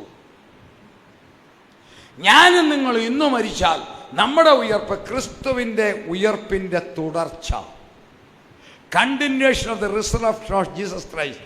കാരണം നമ്മൾ മരിച്ച് ക്രിസ്തുവിൽ മറന്നിരിക്കുന്നവരാ. ഈ ഹോളിന്, ഈ ആലയത്തിനൊരു നമ്പർ കാണും, പഞ്ചായത്തിൻ്റെ. അതേസമയത്ത് ദൈവദാസൻ ജോൺ സാർ അനുവാദം മേടിച്ച് ഇതിനൊരു എക്സ്റ്റൻഷൻ വെച്ചാൽ അതിന് വേറെ നമ്പരില്ല. ഇതിൻ്റെ തുടർച്ചയാ. ഞാനോ നിങ്ങളോ ഇന്ന് മരിച്ചാൽ നമ്മൾ കർത്താവിൻ്റെ വരവിൽ ഉയർക്കുന്നത് ക്രിസ്തുവിൻ്റെ ഉയർച്ചയുടെ തുടർച്ചയായ ആ പ്രമോഷൻ. ആ കരങ്ങളെ ഓർത്ത് സ്തുതിച്ചേ. അതാണ് അഞ്ചാമത്തെ സംഭവം, ഫസ്റ്റ് റിസറക്ഷൻ. 6 സഹസ്രാബ്ദ വാഴ്ച. കന്യാമറിയാമനോട് ഗബ്രിയേൽ മാലാഖ 7 പ്രവചനം പറഞ്ഞു, 4 നിവർത്തിച്ചു. നിവർത്തിക്കാറുണ്ട്. പിതാവായ ദൈവം ദാവീദിന്റെ സിംഹാസനം അവന് കൊടുക്കും. നമ്മുടെ കർത്താവ് പറഞ്ഞ കുറുനരികൾക്ക് കുഴിയും ആകാശത്തിലെ പറവയ്ക്ക് കൂടുമുണ്ട്, മനുഷ്യപുത്രനോ തലചായ്പാനിടയില്ല. എന്നാൽ കർത്താവ് നമ്മളൊരു വാഗ്ദത്തം പറഞ്ഞു, എൻ്റെ പിതാവിൻ്റെ രാജ്യത്തിൽ നിങ്ങളോടുകൂടെ പുതുതായി കുടിക്കുന്ന ആൾ വരെ മുന്തിരിവള്ളിയുടെ അനുഭവം ഞാൻ കുടിക്കത്തില്ല. ഇന്നത്തെ ആരാധനയിൽ കർത്താവിൻ്റെ ദാസനും നമ്മളും ഒന്നിച്ച് കുടിച്ചെങ്കിൽ ഇതുപോലെ അക്ഷരികമായി മുന്തിരിവള്ളിയുടെ ഫലം കർത്താവിനോട് ചേർന്ന് നമ്മൾ കുടിക്കും. 1000 ആണ്ട് വാഴ്ച. 4 വിധത്തിലുള്ള ആളുകൾ ഈ ഭൂമിയിൽ കാണും. കാലാവസ്ഥ കംപ്ലീറ്റ് മാറും. 1000 ആണ്ട് വാഴ്ച കയറുന്നില്ല, ഞാൻ വിഷയമല്ല, മാറിപ്പോവും. ഒറ്റ കാര്യത്താൽ ക്ലൈമറ്റ് കംപ്ലീറ്റ് മാറും. ഒറ്റ വാക്കിൽ മാറ്റം കംപ്ലീറ്റ്. എങ്ങനെ അറിയാവോ? യെശയ്യാവ് 30:26 ഈ ഭൂമി കംപ്ലീറ്റ് മാറും. മഹോദ്രോധത്തിൽ ഈ ഭൂമി നശിക്കും, ഇത് തകരും, ഇത് കുട്ടിച്ചോറാവും. എന്നാൽ അത് ഇതാ ഞാൻ സകലതും പുതുതാക്കുമെന്ന് പറഞ്ഞ പോലെ ഒറ്റ വാക്കിൽ കംപ്ലീറ്റ് മാറ്റും. വായിക്കാം. യഹോവ തന്റെ ജനത്തിന്റെ മുറിവ് കെട്ടുകയും അവരുടെ അടിപ്പിണർ പൊറുപ്പിക്കുകയും ചെയ്യുന്ന നാളിൽ ചന്ദ്രന്റെ പ്രകാശം സൂര്യന്റെ പ്രകാശം പോലെയാകും. അടുത്ത വാക്യം. സൂര്യന്റെ പ്രകാശം 7 പകലിന്റെ പ്രകാശം പോലെ 7 ഇരട്ടിയാകും. സൂര്യന്റെ ചൂടല്ല, സൂര്യന്റെ പ്രകാശം 7 മടങ്ങാകുമ്പോൾ ഈ ഭൂമിയുടെ സിസ്റ്റം മാറും. ക്ലൈമാറ്റിക്കൽ ചേഞ്ച് മാറും, ചൂട് മാറും, തണുപ്പ് മാറും, രോഗാണുക്കൾ കാണത്തില്ല, ഒറ്റ രോഗാണുമില്ല. ബൈബിൾ പഠിപ്പിക്കുന്നു, എനിക്ക് ദീനമെന്നാരും പറയത്തില്ല, പാപമില്ല. സാത്താൻ അഗാധ കൂപത്തിൽ എതിർ ക്രിസ്തുവും കള്ളപ്രവാചകനും ഗന്ധകത്തുനിന്ന് പോയി. പാപമില്ലാത്ത ഭൂമി. പോലീസ് വേണ്ട, പട്ടാളം വേണ്ട, രോഗമില്ല, ഡോക്ടറില്ല, നേഴ്സില്ല, ഈ പരിപാടിയൊന്നുമില്ല. ഇതൊന്നും വേണ്ട. പട്ടാളമില്ല, യുദ്ധമില്ല, ക്ഷാമമില്ല, അതിസമ്പന്നതയായ ഒരു ലോകം. 4 വിധത്തിലുള്ള ആളുകൾ. തേജസ്സിന്റെ ശരീരത്തിൽ 2 കൂട്ടർ. 1 മാലാഖമാർ, നമ്മുടെ സേവകാത്മാക്കൾ. 2 ഞാനും നിങ്ങളും. നമ്മൾ എടുക്കപ്പെട്ട് കഴിയുമ്പോൾ നമ്മുടെ സിസ്റ്റം മാറും. രൂപാന്തരപ്പെട്ട് കഴിയുമ്പോൾ നമുക്ക് 7 വ്യത്യാസം. കർത്താവിൻ്റെ വരവിനെ കുറിച്ച് കേട്ടിട്ടുണ്ടല്ലോ. എടുക്കപ്പെട്ട് കഴിയുമ്പോൾ നമുക്ക് 7 വ്യത്യാസം ബൈബിൾ വെളിപ്പെടുത്തുന്ന. 1, നമ്മുടെ ശരീരം തേജസ്സാവും. ഈ ശരീരം മാറും, കംപ്ലീറ്റ്. ഈ ബോഡി മാറും, ഈ ബോഡി കംപ്ലീറ്റ് മാറും, ഈ നിറവെല്ലാം മാറും. ഇത് തേജസ്സാകും. എൻ്റെ നിങ്ങളുടെ ശരീരം എന്താകും? തേജസ്സാകും. നോക്കിക്കേ, മോശയും ഏലിയാവും തേജസ്സിൽ പ്രത്യക്ഷപ്പെട്ടു. 1200 വർഷത്തെ ഡിഫറൻസ് ഉണ്ട് രണ്ടുപേരും ജീവിച്ചത്. പക്ഷെ അവരിങ്ങോട്ട് വന്നു കഴിയുമ്പോൾ ഒറ്റ കാര്യമാണ് പറയുന്നത്, നമ്മുടെ ശരീരം തേജസ്സാകും. 1. 2 വ്യത്യാസം, നമ്മുടെ ശരീരത്തിൻ്റെ ചുറ്റിലും തേജസ്സിൻ്റെ കവറിങ് കാണും. അതാണ് മോശയും ഏലിയാവും തേജസ്സിൽ പ്രത്യക്ഷമായി. നമ്മുടെ ഈ ശരീരം മാറും, മൂക്കോ പല്ലോ ചെവിയോ കണ്ണോ ഒന്നും കാണത്തില്ല. അമ്മാമേ കണ്ണാടി വേണ്ട, വാച്ച് വേണ്ട, യാതൊരു. അമേരിക്ക ക്ലാസ് എടുത്തപ്പോൾ ഒരു കൊച്ചനോട് ചിരിച്ചെന്നോട് പറഞ്ഞു ഐ എം വെരി ഹാപ്പി, പല്ല് തേക്കണ്ടല്ലോ എന്നേ. അപ്പോൾ അങ്ങനെയാണ് നമ്മുടെ ശരീരത്തിന് ഇന്നത്തെ ഈ അവയവങ്ങൾ മുഴുവൻ ഇവിടെ സർവേ ചെയ്യാനാ. ഇതൊന്നുമില്ലാത്ത നമ്മളെ ബൊമ്മയൊന്നും അല്ല കേട്ടോ. മൂക്കും കണ്ണും ചെവിയൊന്നും ഇല്ലെന്ന് പറഞ്ഞാൽ ബൊമ്മയല്ല, മാലാഖമാരേക്കാൾ ഏറ്റവും പ്രത്യേകതപ്പെട്ട ശരീരമായിരിക്കും. അതാണ് വാസ്തവത്തിൽ നമ്മുടെ സ്വരൂപത്തിൽ സാദൃശ്യത്തിൽ സൃഷ്ടിക്കുക എന്നുള്ളതിൻ്റെ പൂർത്തീകരണം സംഭവിക്കും. അവൻ പ്രത്യക്ഷനാകുമ്പോൾ നാം അവനെ താനിരിക്കുന്ന പോലെ കാണുവാൻ അവനെപ്പോലാകും, അവനോട് സദൃശ്യന്മാരാകും. അങ്ങനെ ഒരു ബോഡിയാണ് നമുക്ക് കിട്ടാൻ പോകുന്നത്. കയ്യും കാലും തലയും വാലും ഒന്നും അല്ല. Praise the Lord. ഇതൊന്നുമില്ലാത്ത ഒരു ശരീരം കിട്ടും. നമ്മൾ മുടക്കിയത് ഒന്ന് സ്നാനപ്പെട്ടു, ഒന്ന് വീണ്ടും ജനിച്ചത് കിട്ടാൻ പോകുന്നത് എന്നാത് കേട്ടോ. തേജസ്സിൻ്റെ ആവരണം. 2, 3. എനിക്ക് ഏറ്റവും സന്തോഷം നമ്മുടെ പേര് മാറ്റും. അച്ചാമ്മയെന്ന് വിളിക്കത്തില്ല. കർത്താവ് അമ്മയെ വിളിച്ചില്ല അച്ചാമ്മയെന്ന്, പിന്നാണോ നെടുമ്പുറത്തെ അച്ചാമ്മയെ വിളിക്കുന്നത്. ഇവിടെ പേര് മാറ്റും. ഈ പേരൊക്കെ തീർന്നു. ഇപ്പോഴത്തെ പേര് കേട്ടാലും അറിയത്തില്ല, കണ്ടാലും അറിയത്തില്ല, ആണാണോ പെണ്ണാണോ. അക്കു കിക്കു കുക്കു എന്നൊക്കെ പേരിടും അല്ലേ. ഈ പേരെല്ലാം കർത്താവ് മാറ്റി ഒരു പേരിടാൻ പോവുക. ഇവിടുത്തെ ജീവിതത്തിന് ഇതിൻ്റെ നിഴലാണ്.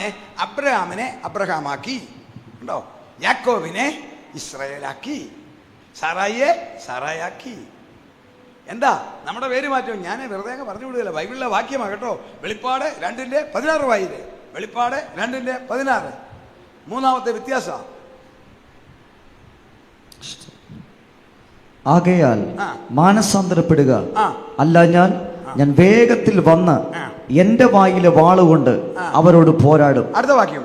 ആത്മാവ് സഭകളോട് പറയുന്നത് എന്തെന്ന് ചെവിയുള്ളവൻ കേൾക്കട്ടെ. അടുത്തത് ജയിക്കുന്നവന് ഒരു കാര്യമുണ്ട്. ജയിക്കണ ഇവിടെ ജയിക്കുന്നവനെ ജയിക്കുന്നവന് ഞാൻ മറഞ്ഞിരിക്കുന്ന മന്ന കൊടുക്കും. അടുത്ത വാക്യം. ഞാൻ അവന് വെള്ളക്കല്ലും ലഭിക്കുന്നവനല്ലാതെ ആരും അറിയാത്തതും ആ കല്ലിന്മേൽ എഴുതിയിരിക്കുന്നതുമായ പുതിയ പേരും കൊടുക്കും. പുതിയ പേര് ലഭിക്കും. കരങ്ങളെ ഉയർത്തി സ്തുതിക്കാം. കർത്താവിന്റെ വരവോടെ നമ്മുടെ ഈ ലോകത്തിലെ വാസം തീർന്ന മരണത്തോടെ ഈ പേരിന്റെ പ്രസക്തി തീർന്നു. ഇത് നമ്മുടെ മാതാപിതാക്കൾ ഇട്ട പേരാ. ഈ പേരിന്റെ പ്രസക്തി നമ്മുടെ ശരീരത്തിൽ ആത്മാവ് വരടുമ്പോൾ, നമ്മളെ സെമിത്തേരിയിൽ അടക്കി കഴിയുമ്പോൾ നമ്മൾ പറയും സ്വർഗത്തിൽ അതിന്റെ പ്രസക്തി തീർന്നു. സ്വർഗത്തിൽ നമുക്കൊരു പുതിയ പേരിടും. നിത്യത മുഴുവൻ ആ പേരിലായിരിക്കും വിളിക്കപ്പെടുന്നത്. ഇവിടെ ഏത് രീതിയിൽ ആത്മീയ പ്രവൃത്തി ചെയ്തോ അതിനനുസരിച്ച് പേര് കിട്ടും. 4 ഞാൻ വേഗം പറയാം. നമുക്ക് പ്രതിഫലങ്ങൾ ലഭിക്കും. ദൈവം തന്നെ സ്നേഹിക്കുന്നവർക്ക് ഒരുക്കിയിട്ടുള്ളത് കണ്ണ് കണ്ടിട്ടില്ല, ചെവി കേട്ടിട്ടില്ല, ഒരു മനുഷ്യരുടെ ഹൃദയത്തിൽ തോന്നിയിട്ടുള്ള പ്രതിഫലത്തെക്കുറിച്ച് വിശദീകരിക്കുന്നില്ല. കർത്താവിന് വേണ്ടി ചെയ്തതിനെല്ലാം പ്രതിഫലം അത് കിരീടങ്ങളായിട്ട് വെളിപ്പെടുത്തിയിരിക്കുന്നത് എന്തിനാണെന്നറിയാവോ? പലരും ഓർക്ക് സ്വർഗത്തിൽ തട്ടാനെ വെച്ച് നമ്മുടെ തലയുടെ അളവെടുത്തല്ലേ മോളെ ഇങ്ങനെ അടിച്ചു. അല്ല, ഇത് കിരീടമെന്ന് പൗലോസ് എഴുതാൻ കാരണം ഈ ലേഖനം എഴുതുന്ന കാലത്ത് ലോകത്തിലെ ഏറ്റവും ഉന്നത വ്യക്തി രാജാവാണ്. ആ കാലത്ത് രാജാക്കന്മാർ ഒത്തിരി പേരുണ്ട്. പക്ഷെ ഒരു രാജ്യത്ത് ഒരു രാജാവുണ്ട്. അദ്ദേഹത്തെ വിളിക്കുന്ന മലയാളത്തിൽ മഹാരാജാവ്, ഇംഗ്ലീഷിൽ ഗ്രേറ്റ് കിങ്. അദ്ദേഹത്തിൻ്റെ തലയിലേ ഉള്ളൂ കിരീടം. കിരീടം മഹാരാജാക്കന്മാർക്ക് മാത്രമേ ഉള്ളൂ. ബാക്കിയുള്ള കിരീട അവകാശികളാണ്. അന്നത്തെ ലോകത്തിലെ ഏറ്റവും ഉന്നതമായ പദവി കിരീടമാണ്. അത് കാണിച്ചുകൊണ്ടാണ് പറയുന്നത് നമുക്ക് കിരീടം കിട്ടുമെന്ന്. വേറൊരു ഉദാഹരണത്തിൽ പറഞ്ഞാൽ ഈ കിരീടം എന്ന് പറഞ്ഞൊരു പ്രസൻറ്റേഷൻ റാപ്പറാണ് നമുക്ക് തരാനുള്ള. നമ്മളൊരു വിവാഹത്തിനോ ഒരു വീടിൻ്റെ ഹൗസ് വാമിങ്ങിനോ പോകുമ്പം സമ്മാനം കൊണ്ട് പോകുന്നത് മനോരമ പത്രത്തിൽ പൊതിഞ്ഞുകൊണ്ട് ആരും പോകുകയില്ല. പോകുമോ മോളെ? ഇല്ല. പിന്നെ എന്തുവാ അത്? പ്രസൻറ്റേഷൻ റാപ്പറിൽ ഈ കൊച്ച് പോകുന്ന കണ്ട ആരും പറയത്തില്ല ശവം അടക്കാൻ പോവുക. ഇതൊന്നുകിലൊരു വീട്ടിലെ കല്യാണത്തിനാ, അല്ലെങ്കിൽ ഏതൊരു ഇതുപോലെ കിരീടം എന്ന് പറയുന്നത് നമുക്ക് തരാൻ പോകുന്ന ആ പ്രതിഫലത്തിൻ്റെ പ്രസൻറ്റേഷൻ റാപ്പറ. അതെല്ലാം കിരീടങ്ങളെ, ഒരു ജീവൻ്റെ കിരീടം, അറിയാമല്ലോ. വാടാത്ത ഒന്ന് ഈ ഒരു കിരീടത്തെക്കുറിച്ച് മാത്രം പറയാം. അത് നിങ്ങൾക്ക് കിട്ടത്തില്ല, ദൈവദാസന്മാർക്ക് കിട്ടത്തുള്ളൂ. എന്തുകൊണ്ടാണെന്നും പറയാം. 1 പത്രോസ് 5:2. അത് പാസ്റ്റർമാർക്ക് ദൈവദാസന്മാർക്കുള്ളതാ. വായിക്കാം.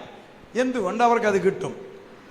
നിങ്ങളുടെ വിചാരണയിലുള്ള ദൈവത്തിന്റെ ആട്ടിൻകൂട്ടത്തെ മേയിച്ചുകൊള്ളുവീൻ, നിർബന്ധത്താലല്ല ദൈവത്തിന് ഹിതമാവണ്ണം മനഃപൂർവമായും ദുരാഗ്രഹത്തോടെയല്ല ഉന്മേഷത്തോടെ ഇടവകളുടെ മേൽ കർത്തൃത്വം നടത്തുന്നവരായിട്ടല്ല, ആട്ടിൻകൂട്ടത്തിന് മാതൃകളായി തീർന്നുകൊണ്ടും എല്ലാവർക്കും കിട്ടത്തില്ല, മാതൃകയായിട്ടുണ്ട് അധ്യക്ഷ ചെയ്യുവീൻ. എന്നാൽ ഇടയശ്രേഷ്ഠൻ പ്രത്യക്ഷനാകുമ്പോൾ നിങ്ങൾ തേജസ്സിന്റെ വാടാത്ത കിരീടം ഇടയന്മാർക്ക് മാത്രം.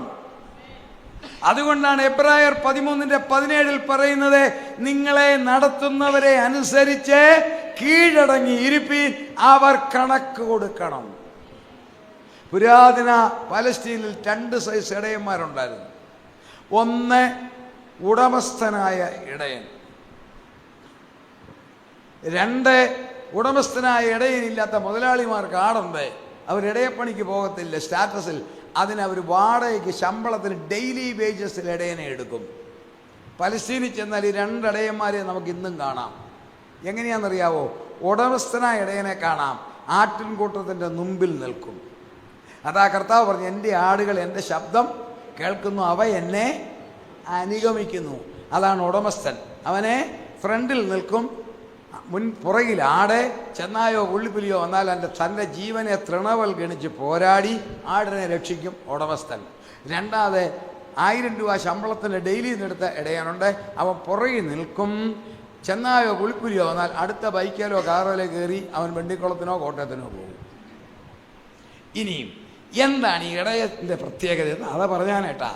ഇടയൻ, ഒറിജിനൽ ഇടയൻ, ആട് എന്ന് പറഞ്ഞാൽ, ആട് നമ്മളെ സഭയെ ആടിനോട് എന്തിനാ ഉപമിച്ചിരിക്കുന്നതെന്ന് അറിയാവോ? എന്താ സഭയെ കാളയോട് ഉപമിക്കാഞ്ഞത്? എന്താ സഭയോട് പോത്തിനോട് കർത്താവ് ഉപയോഗിക്കാൻ? ആടിന് 2 പ്രത്യേകതയുണ്ട്. ഒന്ന്, മൃഗങ്ങളിൽ ഏറ്റവും സോഫ്റ്റ് ജീവി ആടാണ്, മൃദുല ജീവി ആടാണ്. 1. 2, ഈ ആടിന് ഒരു ഗുണവശം, ദോഷവശം, ഏറ്റവും വേഗം വഴിതെറ്റും. ഇതാണ് ആട്. ഈ ആടിൻ്റെ 5 സ്വരം തിരിച്ചറിയുന്ന ആളാ ഇടയൻ. ആടിനെ വളർത്തിയിട്ടുള്ളവരുണ്ട്, ഇന്ന് കൈവക്കാവോ? അവർക്കറിയാം. അമ്മാവിടെ വീട്ടിൽ ആടുണ്ടോ? ഇപ്പം ആടില്ല, ഒന്നും കാണാൻ പോലും ഇല്ല. എല്ലാ ആടിൻ്റെയും ശബ്ദം ഇമ്മയെന്നാണ്.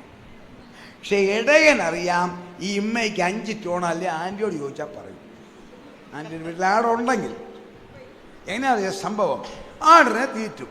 നിങ്ങൾ ശ്രദ്ധിക്കുക, ആടിനെ തീറ്റിട്ട് വൈകുന്നേരം ആയപ്പോൾ ഇടയൻ 100 ആടിനെ കൊണ്ടുവന്നിട്ട് ആട്ടിൻകൂട്ടി കയറ്റുമ്പോൾ ഇടയൻ ഒരു സൈഡിൽ നിൽക്കും, വാതിൽ കാവൽക്കാരൻ മറ്റേ സൈഡിൽ നിൽക്കും. എന്തിനാണെന്നറിയാമോ? ഈ ആടിനെ എണ്ണ വേപ്പിക്കുക. രാവിലെ 100 എണ്ണത്തിനെ കൊണ്ടുപോയില്ലേ, അതിനെ 100നെ അവിടെ വാതിൽ കാവൽക്കാരനെ ഏൽപ്പിച്ചിട്ട് വേണം ഇടയന് പോകാൻ. പിന്നെ രാവിലെ വന്ന് തുറന്നുകൊണ്ട് പോകും. അപ്പം ഇങ്ങനെ ആടിനെ കയറ്റും. കേട്ടോണം, ഇങ്ങനെ കയറ്റി വരുമ്പം ഈ ആടിന് 5 സൗണ്ടുണ്ട്. 1, ഇമ്മേ. അത് കേൾക്കുമ്പോൾ ഇടയന് മനസ്സിലായി എന്തിനാ കരഞ്ഞ്. അമ്മാമ്മ പറ, ആടെന്തിനാ ഇമേന്ന് നീട്ടുന്നേ? വിശന്നിട്ട്. അപ്പം ഇടയന് വേണ്ടി ആടിനെ വിശന്ന എന്നാ കൊടുക്കണം? എന്നാ? പുല്ലോ. അവിടെയാ തെറ്റിയത്. ആടിന് കൊടുക്കേണ്ട ഇലയാ. അപ്പം ഇടയൻ ഇല കൊടുക്കുന്നത് പ്രാർത്ഥിച്ച് മുട്ടയിലിരുന്ന് കിട്ടിയ ഇല കൊടുത്താൽ ആടിന് വയറ് നിറയും. യൂട്യൂബിൽ നിന്ന് എടുത്തു കൊടുത്താൽ ദഹിക്കത്തില്ല.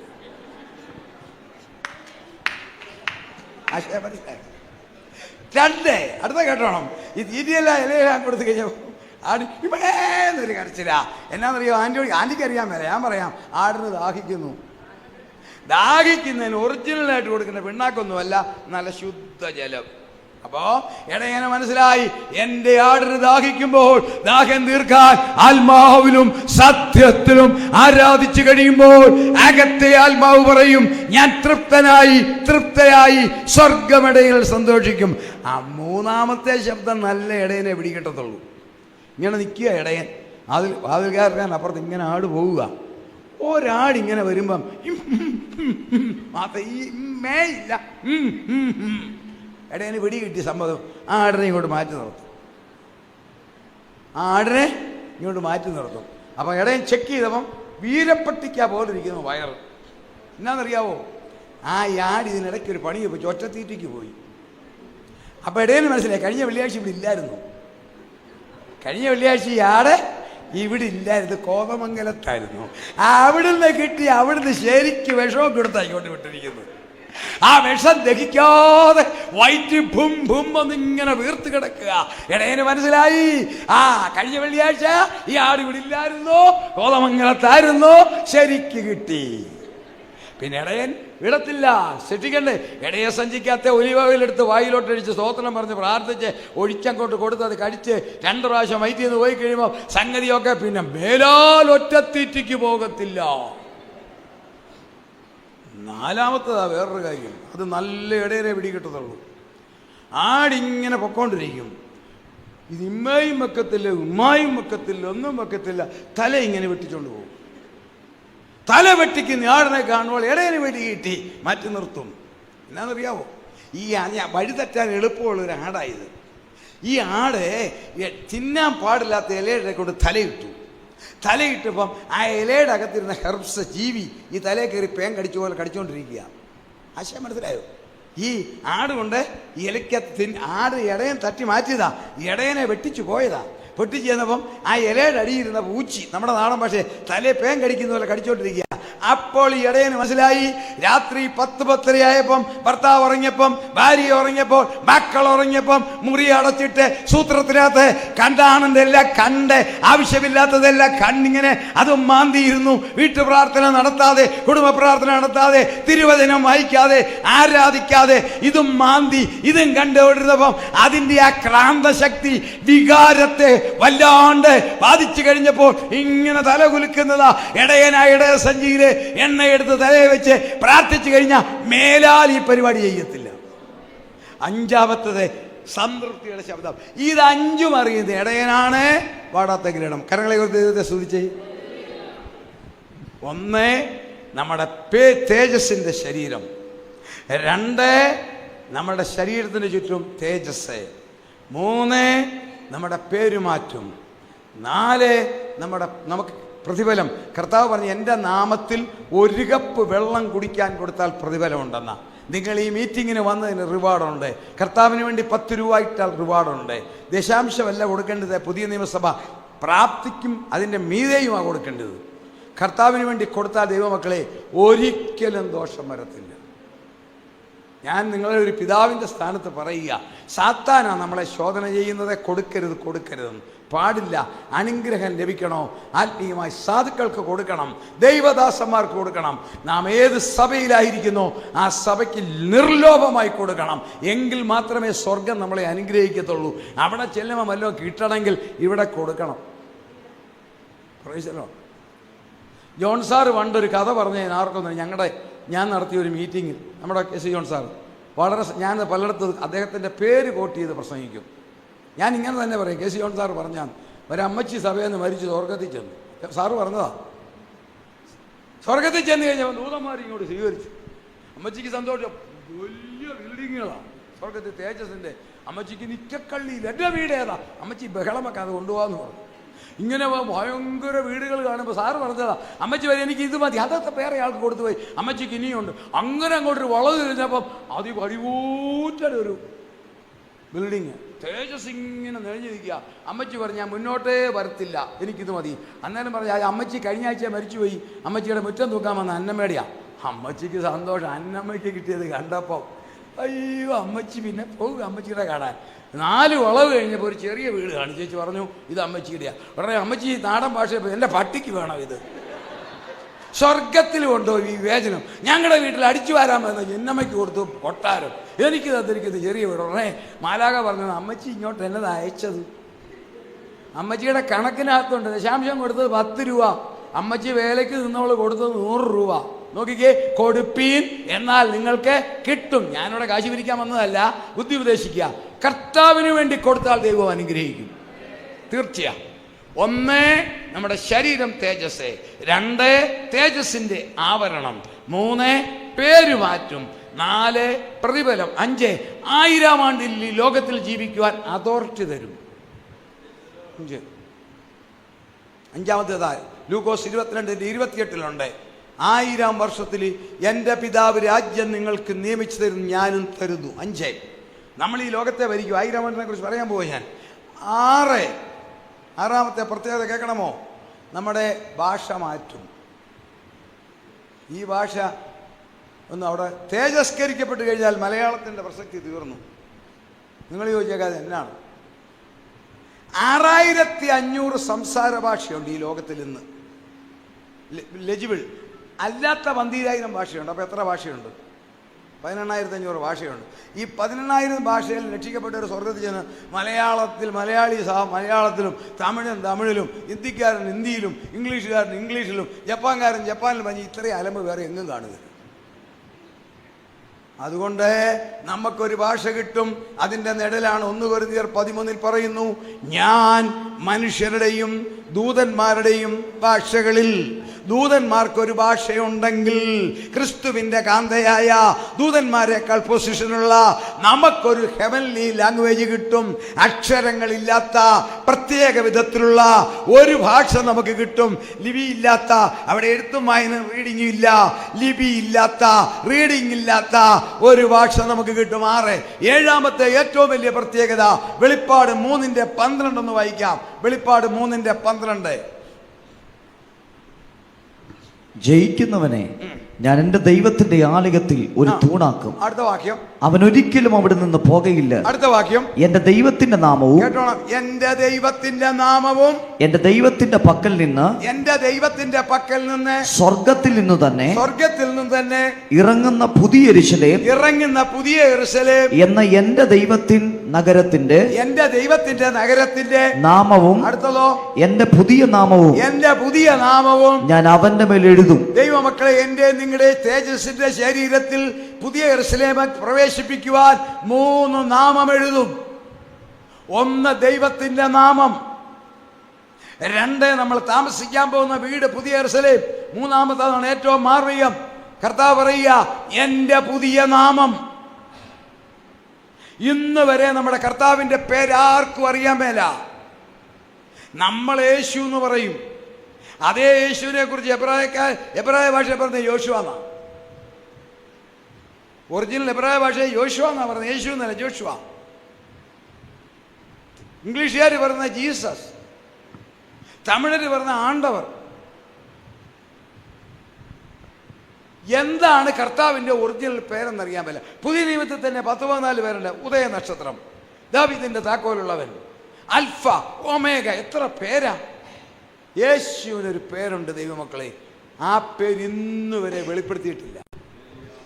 ആ പേര് ഞാൻ ബൈബിൾ കൂടെ ഞാൻ ഇനി പറയുന്നത്. ആ പേര് ഇന്ന് വരെ മാലാഖമാർക്ക് പോലും അറിയാൻ മേല, പിതാവിനല്ലാതെ. ആ പേര് എൻ്റെ നിങ്ങളുടെ തേജസ്സിന് ചേർത്ത് പ്രിന്റ് ചെയ്യും. എന്നാ ഭാഗ്യം! അതെ, കരങ്ങളെ ചോദിച്ചേ. വെളിപ്പാട് 3:19 ഒന്ന് വായിച്ചേ. 19:11 മുതൽ ഒന്ന് വായിച്ചേ. വെളിപ്പാട് 19:11 മുതൽ അവിടെ അത് വെളിപ്പെടുത്തിയിട്ടുണ്ട്. ജാതികളെ വെട്ടുവാൻ അവന്റെ വായിൽ നിന്ന് മൂർച്ചയുള്ള വാൾ പുറപ്പെടുന്നു. അവൻ ഇരുമ്പുകോൽ കൊണ്ട് അവരെ മേയിക്കും. വെളിപ്പാട് പുസ്തകം 19:17 വായിച്ചേ. ഒരു ദൂതൻ സൂര്യനിൽ നിൽക്കുന്നത് ഞാൻ കണ്ടു. അവൻ ആകാശമധ്യേ പറക്കുന്ന സകല പക്ഷികളോടും. അല്ലല്ല, 19:17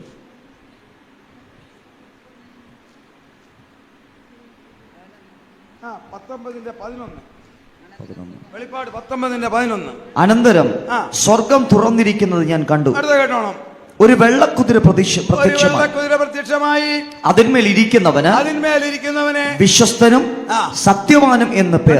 കർത്താവാ. അടുത്ത കേട്ടോണം. കർത്താവാണ് തെളിവുണ്ട് അവിടെ. അടുത്ത കേട്ടോണം. അവൻ നീതിയോടെ വിധിക്കുകയും പോരാടുകയും ചെയ്യുന്നു. അടുത്ത വാക്യം, അവന്റെ കണ്ണ് അഗ്നിജ്വാലയ്ക്കൊത്ത കണ്ണുള്ളവൻ. യോഹന്നാൻ കണ്ടതാ. അവന്റെ തല, അവന്റെ കണ്ണ് അഗ്നിജ്വാല. അടുത്ത വാക്യം, തലയിൽ അനേകം രാജമുടികൾ. നമ്മുടെ കർത്താവിന് നിലല്ലേ? നമ്മുടെ കർത്താവിന് അനേകം രാജമുടി. എതിർ ക്രിസ്തുവിന് 10 രാജമുടി. ആ രാജമുടി നമുക്ക് നാളെ ചിന്തിക്കാം. നിന്റെ കർത്താവിന് അനേകം രാജ്യമടി. അടുത്ത വാക്യം. എഴുതിയിട്ടുള്ള ഒരു നാമവും അവനുണ്ട്. കണ്ടോ, ഈ എഴുതിയിട്ടുള്ള ഒരു നാമം അവനുണ്ട്. അടുത്തത്, അത് അവനല്ലാതെ ആർക്കും അറിഞ്ഞുകൂടാ. Nobody knows. കരങ്ങളെ ഉയർത്തി സ്തുതിച്ചാട്ടെ. അവനല്ലാതെ, പിതാവിനും പുത്രനുമല്ലാതെ ആർക്കും അറിയാൻ മേല നമ്മുടെ കർത്താവിന്റെ യഥാർത്ഥ പേരെന്താണെന്ന്. ആ പേര് നിത്യമായി എന്റെയും നിങ്ങളുടെയും തേജസ്സിന്റെ ശരീരത്തിൽ പ്രിന്റ് ചെയ്യും. 7 വ്യത്യാസം. നമുക്ക് 7 വ്യത്യാസം. 1 റാപ്ചർ, 2 ഡെവിളിക് യൂണിവേഴ്സ്, 3 അർമഗദോൻ യുദ്ധം, മേലിൽ സംഭവിക്കുന്ന, 4 ഇസ്രായേലിന്റെ യഥാസ്ഥാപനം, 5 ഒന്നാം പുനരുദ്ധാനം, 6 1000 ആണ്ട് വാഴ്ച. 4 കൂട്ടർ ഈ ഭൂമി കാണും. തേജസ്സിന്റെ ശരീരത്തിൽ 2 കൂട്ടർ. അത് പറഞ്ഞപ്പോൾ ഇത്രയും ഡിസ്റ്റിന്. 1 നമ്മൾ വിശുദ്ധന്മാർ, പഴയ നിയമ പുതിയ നിയമ വിശുദ്ധന്മാർ. 2 മാലാഖമാർ. നമ്മോടൊപ്പം മാലാഖമാരുണ്ട്. നമ്മുടെ സേവകാത്മാക്കൾ ചായയിട്ട് തരുന്ന പരിപാടിയല്ല, നമ്മളോടൊപ്പം മാലാഖമാർ. ഇനി 2 മഹോപദ്രവത്തിൽ, ശ്രദ്ധിച്ചു കേട്ടോണം, എതിർ ക്രിസ്തുവിനോട് യോജിക്കാത്ത കുറച്ച് ആൾക്കാരുണ്ട്, അവരെ കയറ്റും. മഹോദരം സാത്താനെ നമസ്കരിക്കണം, അവൻ്റെ പ്രതിമയെ നമസ്കരിക്കണം എന്നെല്ലാം പറയുമ്പോൾ അതിനെ ചെറുത്ത് ജീവിച്ചവരും വേറെ ഒരു കൂട്ടരുണ്ട്. അവർക്ക് കൊടുക്കുന്ന പ്രതിഫലമാണ്. അത് പറഞ്ഞിട്ട് ഞാൻ അവസാനിപ്പിക്കാം, നമ്മുടെ സമയം പോയല്ലോ. ആ ഒരു വാക്യം കൂടെ വായിക്കാം. സാധാരണഗതിയിൽ അത് വേറെ പല അർത്ഥത്തിൽ പലരും വ്യാഖ്യാനിക്കുന്നു, അതവരുടെ ഇഷ്ടം. പരിശുദ്ധാത്മാവ് എന്തു പറയുന്നു? മത്തായിയുടെ സുവിശേഷം 25:31. ക്രിസ്തുവിൻ്റെ ഭൂമിയിലെ ആദ്യത്തെ ന്യായാസനമാണ്. വായിക്കാം. മനുഷ്യപുത്രൻ തന്റെ തേജസ്സോടെ സകല വിശുദ്ധ ദൂതന്മാരുമായി വരുമ്പോൾ അവൻ തന്റെ തേജസ്സിന്റെ സിംഹാസനത്തിൽ ഇരിക്കും. അടുത്ത വാക്യം. സകല ജാതികളെയും അവന്റെ മുമ്പിൽ കൂട്ടും. ശ്രദ്ധിക്കുക, ആരെയാ കൂട്ടുന്ന? സകല ജാതികളെ. യഹൂദനെയല്ല, ജാതികളെ. ക്രിസ്ത്യാനിയല്ല, ജാതികളെ. അടുത്ത വാക്യം. അവൻ അവരെ ഇടയൻ ചെമ്മരിയാടുകളെയും കോലാടുകളെയും തമ്മിൽ വേർതിരിക്കുന്നത് പോലെ വേർതിരിച്ചു. അടുത്ത വാക്യം. ചെമ്മരിയാടുകളെ തന്റെ വലത്തും കോലാടുകളെ ഇടത്തും നിർത്തും.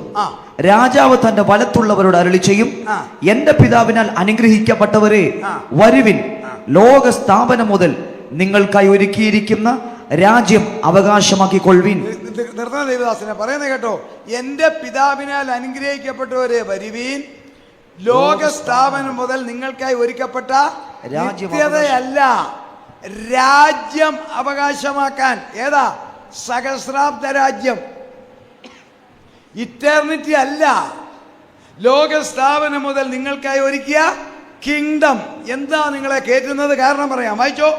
എനിക്ക് വിശന്നു, നിങ്ങൾ ഭക്ഷിപ്പാൻ തന്നു. ദാഹിച്ചു, നിങ്ങൾ കുടിപ്പാൻ തന്നു.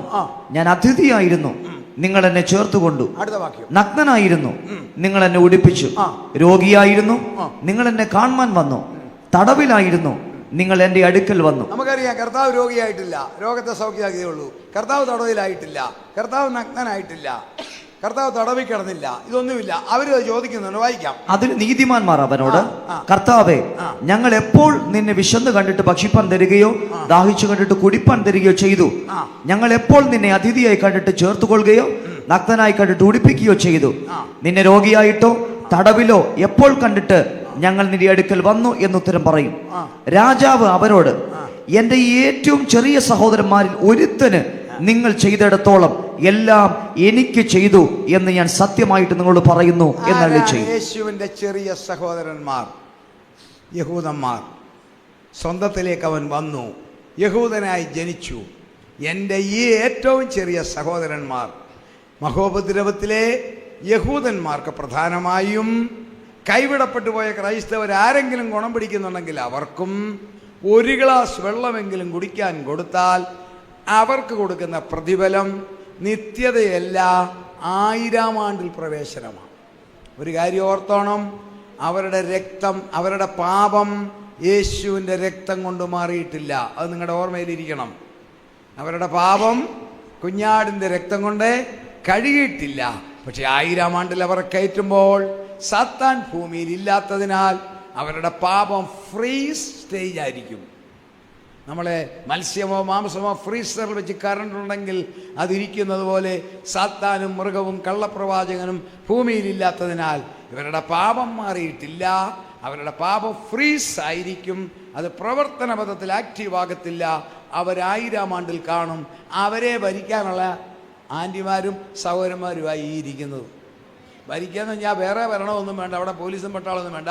അവരെ ക്രമീകരിച്ച് അവരുടെ പാർപ്പിടം, അവരുടെ യാത്ര, അവരുടെ ആരാധന, അവരുടെ മാർമിക കാര്യങ്ങൾ പഠിപ്പിക്കണം. ഇതാണ് നമ്മുടെ പണി.